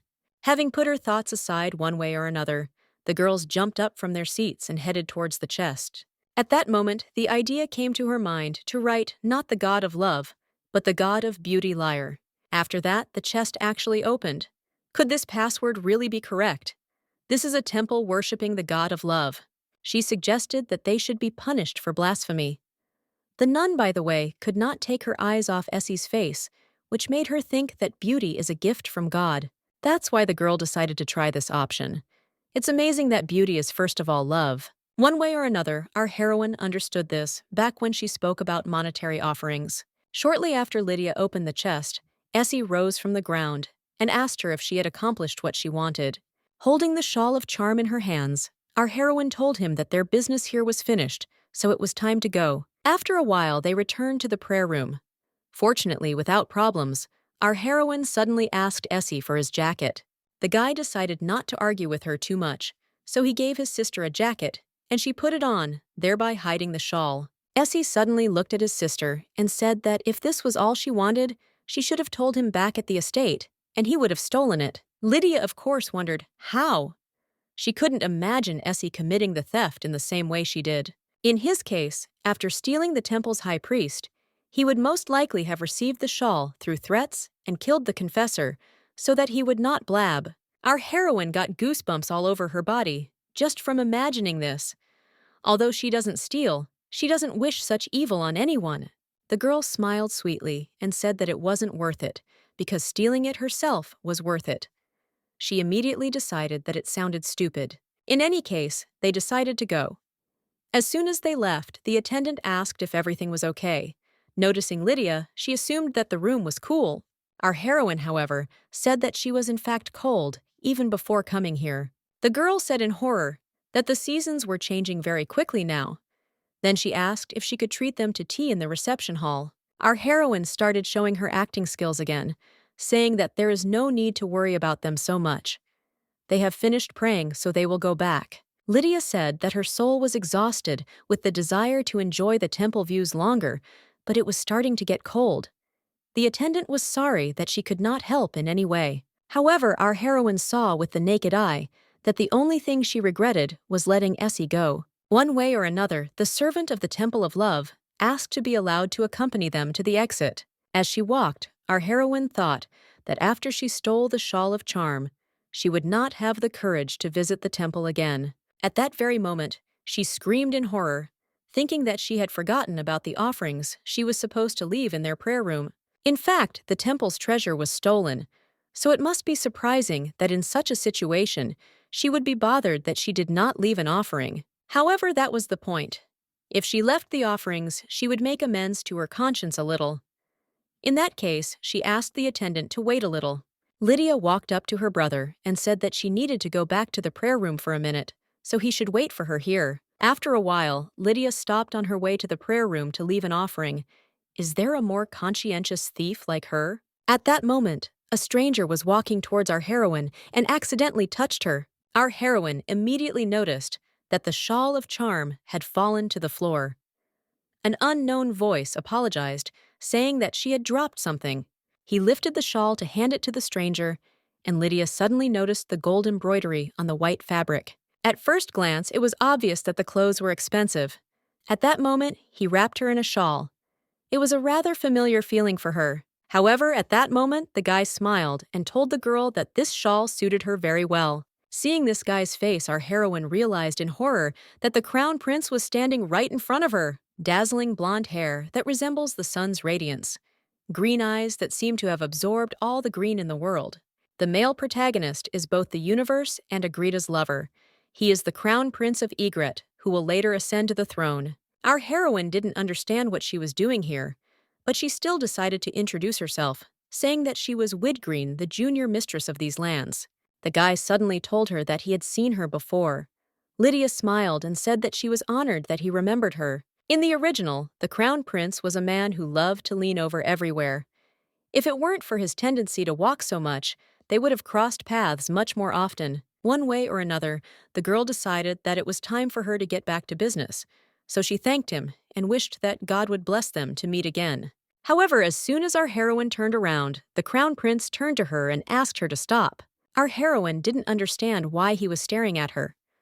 When suddenly, at that moment, he told her that her curls looked like roses in bloom. Our heroine didn't understand why he was behaving like that. Maybe he ate something bad?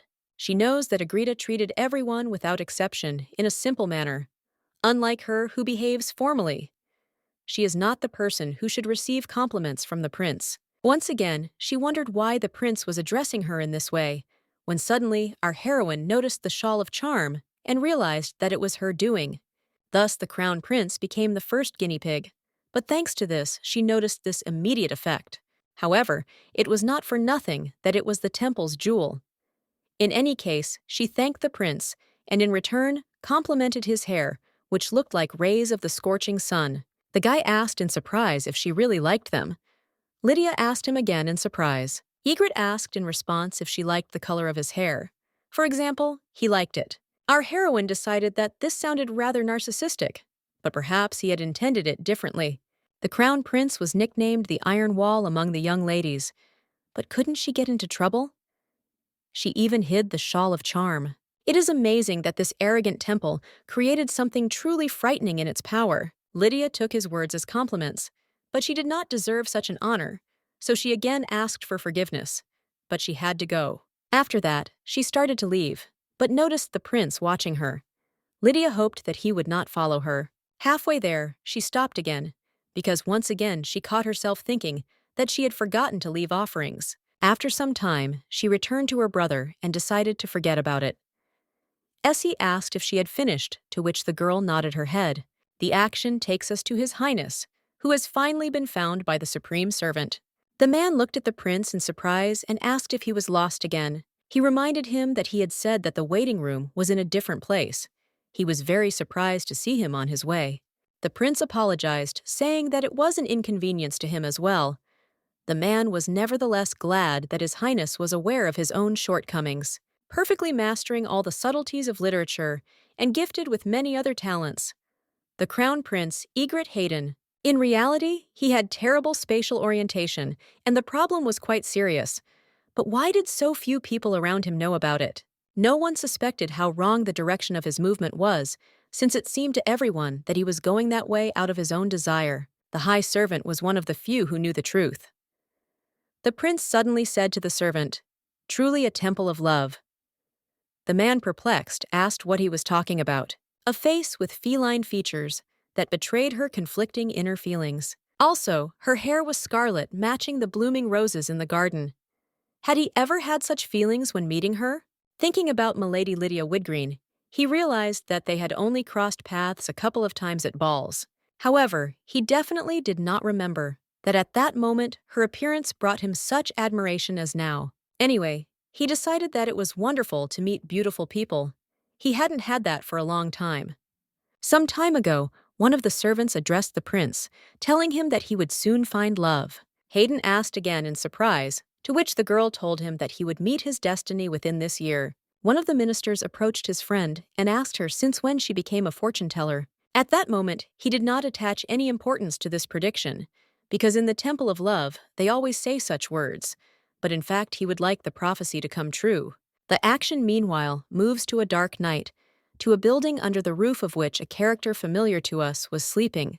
This man was Riga, who was tormented by nightmares and woke up in a cold sweat almost every night. The boy muttered madly and cursed Essie Widgreen. His family had abandoned him, and that bastard was going to kill him. He had nothing left. All his money, position, surroundings, and even part of his body were simply taken away. At the ceremony, he was found to have drugged Milady Widgreen's drink. He tried to get away with it by taking a hostage, but to no avail. The guy thought he was unlucky, but could he have imagined that things would turn out this way? After all those proceedings, he lost his position. As soon as he was deprived of his noble origin, he was completely removed from the family tree. Even watching as the documents of kinship were torn up in front of his face, the guy did not take the whole situation seriously. On paper, even though he was cut off from the family, he was a blood son. Parents couldn't drive away their own son, right? The only thing that was offensive was that he would not be able to inherit anything, but that did not mean that he would be kicked out of the mansion immediately. Later, he thought that he would not have problems as long as he lived quietly and peacefully, but he was thrown out of the house empty-handed. He tried to contact them, but he could not. Also, if you go straight to the main gate of the house, you will be driven away, just like any other commoner. While thinking about what Widgreen was afraid of, something amazing happened, because Duke Widgreen appeared in the alley right in front of him. They looked at him and said that if he did not answer their questions, they would cut off each one in turn. As soon as he laughed, Widgreen tackled him to the ground, telling Darbury to cut off the next part. The guy was shaking in horror and telling them that they shouldn't do this because he would tell everything. The blow followed again.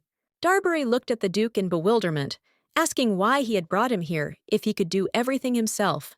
The guy said that it was noisy here, so if he wanted to do something, he needed to be taken, or a doctor needed to be called and helped. Darbury looked at Riga and told him that if he lived long, his life would be like hell. He said it was for his own good anyway. Just then the Duke stepped forward. As soon as the Duke left, Darbury sat down near Riga, and taking out his dagger, he also revealed his mad smile. The boy swung his blade and cut his ankle. He grabbed Riga by the face and asked him if this wasn't better than cutting off his fingers. Hearing no answer, the boy told him that if he did nothing, he would not be happy. Even thinking about the dirty things he tried to do to his girl makes him want to kill him right now. It would be easy to let him live, but he would have to put up with it. Once again, Riga returned to reality after his terrible nightmare. The guy was holding his face in horror, realizing that he would be killed. He cursed these freaks who made him like this, the woman who is the culprit. Meanwhile, our heroine's donations, which remained in the prayer hall, were eventually delivered through the priest. At first, the priest looked at it in bewilderment, but Lydia gave it to him like a bag of money. It was all her conscience. Yes, our heroine may be a thief, but she still had a conscience, even though she went too far. After some time, our heroes returned back to the palace, and Darbury was just waiting for them. The guy helped them out, and immediately asked if they liked the trip to the temple. Half asleep, our heroine told him that her soul would be impressed. Lydia assumed she would die after only half a day's carriage ride. Essie, by the way, was perfectly fine. After such a long trip, the first thing our heroine did was take a bath and collapse onto her soft bed. Our heroine suddenly remembered that she had met a prince in the temple. If she remembered correctly, it seemed that this was also in the book. The beginning of autumn is when the weather changes.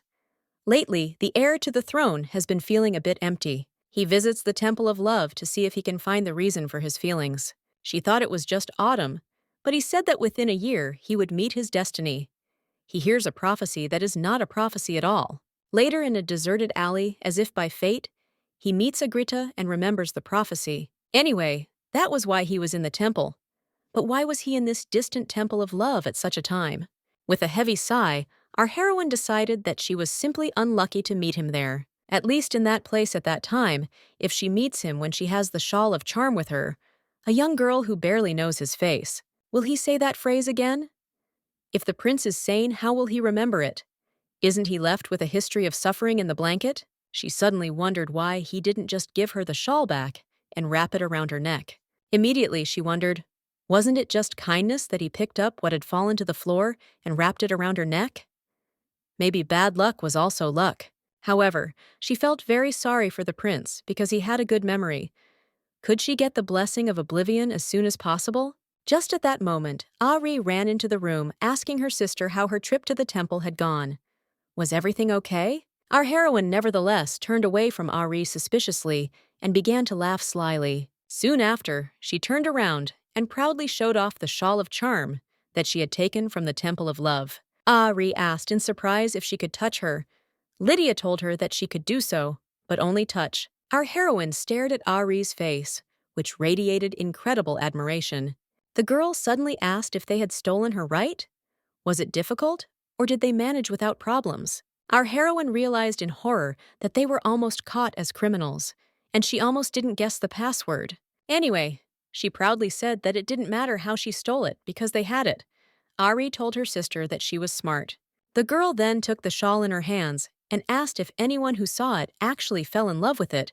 It looked like just ordinary fabric. Now the charm, not to mention the color and pattern, even if there is nothing tangibly special about the material. If it were not for the prince's sacrifice, she would not know whether the shawl worked. Our heroine looked at Ari one way or another and suggested that she see for herself. Lydia didn't even wait for a moment to get an answer from Ari and silently wrapped her shawl around herself. The girl's face changed to shock and bewilderment. In a moment, she began to see her sister differently. Our heroine looked at the girl anyway and asked her how she felt about it. Ari laughed sheepishly, saying that she almost proposed to her sister. It was dazzling, and if she were a man, he would definitely propose to her. Or if same-sex marriages were legal, women would propose too. Still, it was interesting how it worked. Lydia told her that if she didn't tell her, maybe they wouldn't know, because it was magic. Ari also decided to put on a shawl of charm and show the effect to Lydia. Our heroine was instantly captivated by Ari's beauty, so the idea of a proposal immediately popped into her head. Soon Lydia said that even though she was joking about the proposal, it was interesting. She didn't even know how to express it correctly. It seemed to her as if Ari had a halo when she first put on the shawl. Her heart was pounding, and she wanted to come closer and pretend to know. Somehow she overcame the urge to win someone's affection.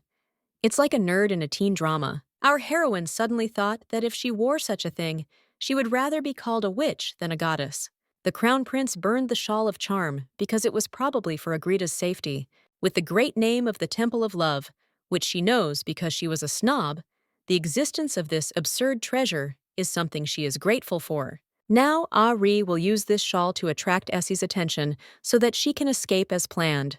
Just at this moment, Ari got up from the bed and asked if she would really use the shawl of charm to seduce the villain from now on. Our heroine laughed sheepishly and told her that it was Ari, however said that she was worried, but Lydia reminded her of the shawl effect, so everything would be fine. Ari, in turn, reminded that she would be dealing with a villain, to do so with a beautiful, perfect, and kind sister. Lydia didn't understand where this perfection came from again. Was it because she was good at stealing? Lydia asked if she was afraid of Essie. The girl, perplexed, said that it was because it was quite exciting. He was a villain. Our heroine knew better than anyone that Essie was a villain, but sometimes when he smiles at her, it's hard to take your eyes off him. Come to think of it, Ari didn't pay attention to Essie from the very beginning. She thought it was because he was the male lead. At that moment, the girl told our heroine that she was right, because Essie really was very handsome. It was the first time she saw someone who looked like that. Ari suddenly looked at our heroine and asked her what she would do since her eyes and hair were not black. Our heroine said that she is apparently Korean to the core, so if the color of her hair and eyes is colorful, she does not feel like a human being. Ari suggested that it was like looking at a beautiful painting or statue. Lydia said that was basically true. Even in her past life, she liked actors with multicolored hair. In any case, the girl looked at the shawl and asked in surprise where and when she could use it. She decided that it would be wrong to wear it always and everywhere. Lydia said she was right because it was trash. If word got out while she was writing, she would be taken to the capital. So if that's the case, that means Ari will have to use it when she's alone with Essie. The girl, perplexed, said that she would need help. Then she asked Lydia what she was doing tomorrow. Our heroine answered her that tomorrow she would save her guards, which they would need. The action moves to the next morning. The idea that Ari needs personal protection came to our heroine a long time ago. Sir Darbury is certainly a near-perfect knight, so while he is her guard, there are many limitations to protecting Ari. For example, the hostage taking in the banquet hall. Darbury abandoned Ari to protect her by any means necessary. As a result, the defenseless Ari was taken hostage and thus put into danger. If it weren't for Essie, she would have died once. Maybe our heroine would have used the beads again. It may happen in the future, but Darbury does his duty, so he can't be blamed. By the way, also because Sir Darbury is always around, Ari had to be with her to receive help from him. Unfortunately, trouble comes even early in the morning, and Ari had no choice but to get up early and come to Lydia. It wasn't for 1 to 2 days, but because she got up early, it seems the girl complained of fatigue. Lydia assumed that she slept a lot in the morning, so if she had personal security, she would be able to sleep longer. To see a problem but not to solve it. It was impossible to find a man as talented, similar, or better than Sir Darbury. He thought it was enough to entrust Ari's protection to the future, but it was not a fundamental decision. Even after she left, Ari would need good protection. But is there another solution now that wasn't there before? Of course there is, and that solution is the Shawl of Charm. After a while, the girl interrupted our heroine's thoughts and asked her sister if she could really save the guards. Holding an unknown document in her hands, Lydia asked to trust her and not ask unnecessary questions. The palace hosts at least 2 fencing competitions a year, a flower festival in the spring, a harvest festival in the fall, and other national holidays. Of course, the holidays are not complete without tournament events. This means that many promising fencers emerge during the year. Lydia was just thinking about taking one of them as a personal guard for Ari. In the morning, she sent people to the guild to buy information. Winners of all official fencing tournaments for 5 years. This document contained personal data and location of those who were not serving anyone yet. Winning the tournament proves their exceptional skills. Of course, families who need talent will try to hire them. Either way, the fact that they haven't joined anyone yet shows how high their standards are. Among the 4 best knights, by the way, there was also 1 female swordswoman. At this point, while our heroine was studying the information, Darbury turned to her and said that it would not be easy. Our heroine certainly didn't want to hear these words, so she asked him in bewilderment what he was talking about. The guy said he was just describing the situation, because such people usually want money or status. However, Sir Darbury says so because he has not yet heard of the Shawl of Charm. Only Lydia knows of this fact, and she had a way. Our heroine proudly told the knight that everything was fine, and that she would show him an unusual situation. A noble and proud knight, of course, simply cannot break a contract that he himself signed. That's why our heroine is going to use the Shawl of Charm and simply force the knight to sign a contract with Ari. The Shawl of Charm was already like an addiction, although it was even somehow villainous. Among the nobles, the personal knight is a servant. She heard that there are many people who resort to rudeness and vile things. Looking at Ari, she realized that compared to these nobles, Ari was just an angel. Kind and sweet. No guard could resist her for sure. Incidentally, among the winners on the list, Affle was the only female knight. When choosing the best candidate, Lydia thought about finding a guard that would always be close to Ari, so it would be best for her to be with a woman if possible. That's why our heroine decided to go to Mrs. Affle first. She's going to melt her heart with a Shawl of Charm. After some time, our heroes finally met her, but the girl immediately disappointed them. Showing her hand, she said that her left hand was injured. She hoped that they knew about it before they came and hired her. Lydia and the others were silent in confusion. The girl told them that the wound was serious, so she needed time to regain control of the sword like before. Soon she headed back to the house, saying that if they needed her, then they could come back next year. Darbury sighed and told the lady that it was all good because the first pancake was always lumpy. He assumed that she wanted to speak out before she was rejected again. Lydia looked at him with despair and asked him to shut up. Ari in turn wished her sister luck. With a heavy sigh, our heroine said that there was nothing she could do about it. Next on the list was Sir Villan. There were 3 more candidates, so all was well. By the way, Villan won 2 tournaments in a row and proved himself as a talented swordsman. It would be great if he became Ari's guard. After some time, they came to him. Understanding why people came to him, he said the sum of 100,000 gold. That's how much they would have to pay him per year. Lydia decided that she should refuse. It was too much. Even if you were 3 times rich, such a sum would be difficult to pay. The most surprising thing was that Villan didn't even bat an eye when he mentioned this number. Lydia smiled sweetly at him and said that she understood him.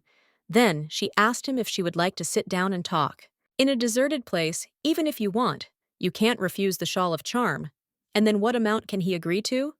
Bran, however, said that he would not agree to less. Our heroine asked again, and the guy said that his younger brother had an incurable disease, and the entire amount was needed for his treatment, otherwise he would die. Lydia tried to hold on with all her might, not understanding where he got such a dramatic story from. The girl still wished him and his brother all the best. After a while, they were walking in the other direction. Darbury was surprised to say that not even half was left, but he was here to meet a better person.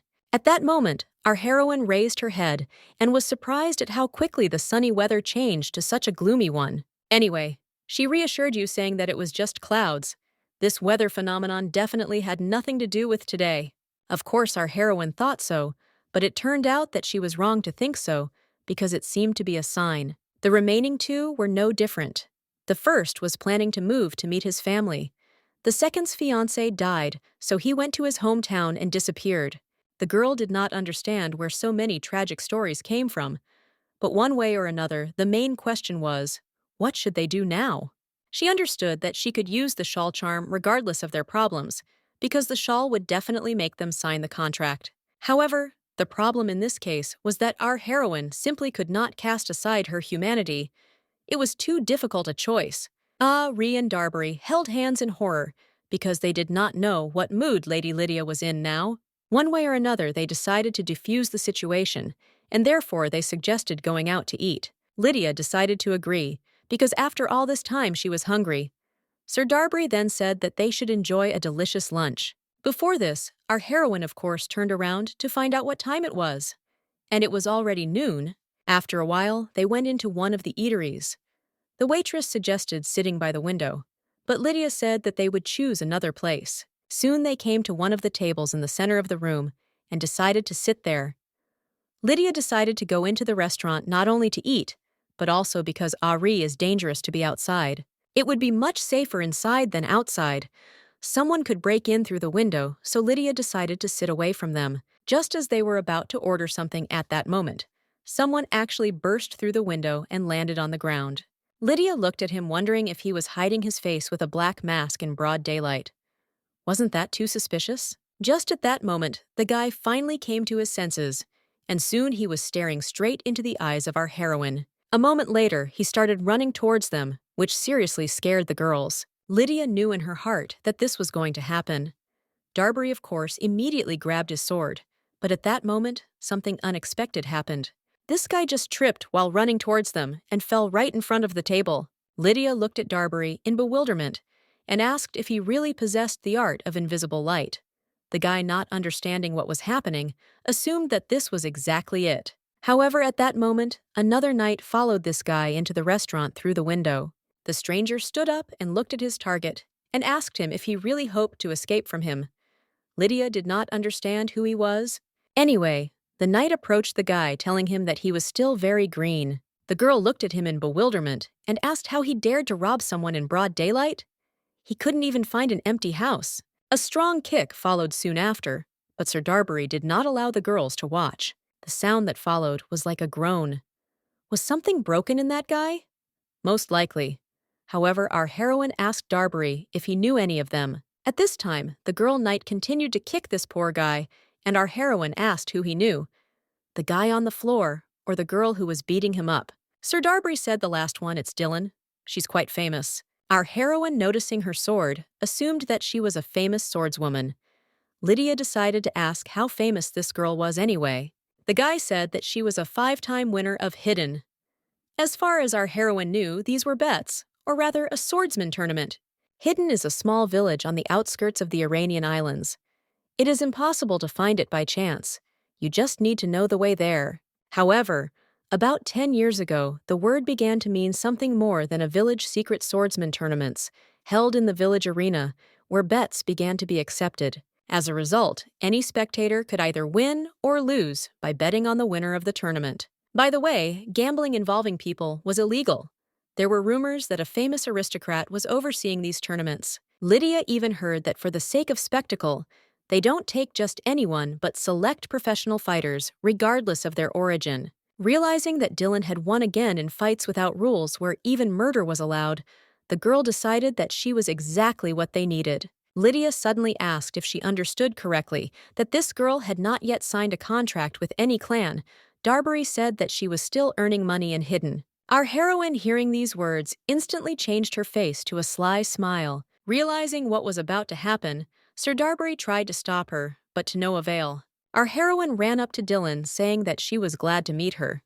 She introduced herself first. Looking at the swordswoman, the girl asked to distract her for a minute and pay attention. Then she looked at the ground and noticed a rock which she hit the guy with. The precision and power were amazing, which is why Lydia liked her. However, all hopes were destroyed in the blink of an eye. Dylan screamed and said that she was against it. Lydia asked again in bewilderment, and the girl apologized and said that she did not deal with aristocrats. Now our heroine understood. The members of Hidden do not think much of aristocrats.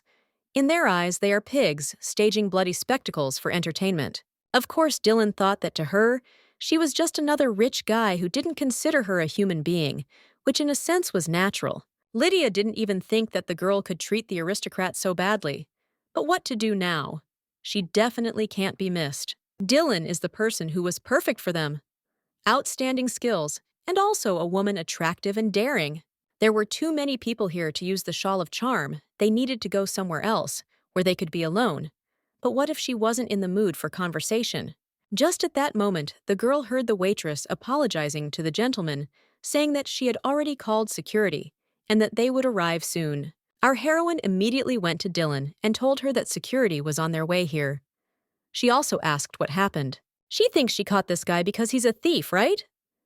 Dylan, keeping her foot on the criminal, asked what it mattered. Our heroine told her that it was of great importance to her because even though he was a thief, where was the evidence? Dylan asked in confusion what she was talking about. Lydia explained to her that she had just turned him into a chop in front of a crowd of people. What if he said he hadn't stolen anything and had only been severely beaten? It was obvious since he was empty-handed. He must have run away before he stole anything, and it looked like this guy just heard everything. Lydia again pointed out that there were many witnesses here who would say that she beat him, but her only argument was that he was a thief. Dylan continued to look coldly at Lady Lydia and asked in surprise what she was getting at. Our heroine smiled sweetly, looking at Dylan, and proudly said that she could give her testimony to help her. She might say something like, "This person wanted to attack me, but she was the only one who stopped and reacted." If she testifies, then even without evidence that he is a thief, her actions will be justified. There is no evidence that he wanted to attack, but the police will have enough. Our heroine asked if she agreed. As she explained, she doesn't need much because she just wants to be alone in a quiet place, and this is much better than being arrested for assault. Although reluctantly, Dylan agreed to the proposal, saying that she would only give 5 minutes. After the thief was handed over to the police, the testimony was given, and finally lunchtime passed. Then they went to Dylan's house to talk. The girl immediately said that she agreed not only because the offer was beneficial to her, but also because Ari seemed nice to her. Our heroine asked her again in surprise, and the girl said that she simply loved beautiful people. Lydia thanked her in surprise. Soon the action moves to Dylan's house. Our heroine was a little embarrassed, but she understood that if Dylan liked beautiful people, then she would definitely like Ari. Anyway, right now, our heroes were sitting in the living room and waiting for Ari and Dylan to talk. At this point, Darbury suddenly turned to the lady, saying that she looked pleased. Did she really think that everything would work out? Anyway, he told her that even if she had done a lot, it would be more important for her to give Lady Grace the opportunity to show herself. Our heroine raised her hand, saying that she was sure that everything was fine. Darbury still asked where she got such faith in this. Lydia asked in surprise if he didn't think it was all too good. Darbury asked her if she knew why Dylan was so famous. Our heroine looked at him again in surprise and said that he himself told her that she had won 5 times in a row in hiddens. Darbury said that wasn't all she had done. She had broken the wrist of an aristocrat's son who had mocked her. Lydia screamed in disbelief. The knight said it was true and that the rumors had spread very quickly. Of course, it had been several years since he had heard the story, but he still remembered it. Lydia asked how she had gotten away with it. The guy said that she was very lucky, because the witness was another aristocrat who had a score to settle with the victim. This man said that he wounded while running stumbled, and of course there were no other witnesses. Lydia asked about the special rights of the aristocracy. Darbury told her that the knights could not touch her, even with the tip of a blade. Our heroine understood that she did not come out to publicly condemn her, because of the witness and physical violence did not seem possible. Now it is all clear. In this case, the girl decided that Dylan was really very strong, so she liked her more and more. Our heroine suddenly asked if there was a continuation of the story. Darbury, perplexed, once again said that she had broken the aristocrat's wrist, and that was already the whole story. Lydia, however, told him that this noble scion had done something wrong. He had mocked Dylan. Ari, in turn, would not do the same, so everything would be fine. Darbury suddenly remembered Essie and told Lady Lydia that brothers and sisters stay close no matter what. But still, our heroine felt uncomfortable. She wondered if this conversation didn't bother Darbury at all. She asked him if the swordswoman would harm Ari, knowing that she was alone with Dylan, and he had not told her anything. At that moment, the guy smiled slyly and turned his head to the side, as if keeping silent about something. Lydia immediately realized that he had made up the story to scare her. She laughed and said that it was unfair. Just at that moment, a joyful Ari ran into the room and told her sister that she could do it. At this time, Dylan, who was standing nearby, did not understand what she had done and how it had happened. Our heroine asked what they had come. Tuari answered that they had first made a verbal agreement and then would sign an official contract. However, Ari told her that Dylan would start accompanying her today. Lydia asked in surprise if she was sure about the verbal contract. However, the girl intervened in the conversation and said that she always keeps her word. Now that the contract is concluded, she is responsible for her safety. She also added that if she screwed up somewhere, they could chop off her head. Lydia thought that they weren't going to do that yet, because she was more reliable than she thought. At that moment, Dylan looked at Darbury and said hello to the lucky guy, saying that they hadn't seen each other for a long time. Lydia and Ari watched them in surprise. Not understanding if they knew each other, Darbury seemed to know a lot about Dylan. The guy smiled at her and said it was true. The girl said she had heard that he was doing well, but now she was convinced of it herself. Darbury told Dylan that she was pretty good looking too. Lydia, however, butted in and asked in surprise if they knew each other. The guys said that they had crossed paths in the past. Lydia decided to ask Dylan why she was acting like she knew him well. Dylan sighed heavily and said that before she didn't want to talk to a traitor who had joined the aristocrats, but now she was the same. That's why she extended her hand and told Darbury Sack that she was pleased to meet him.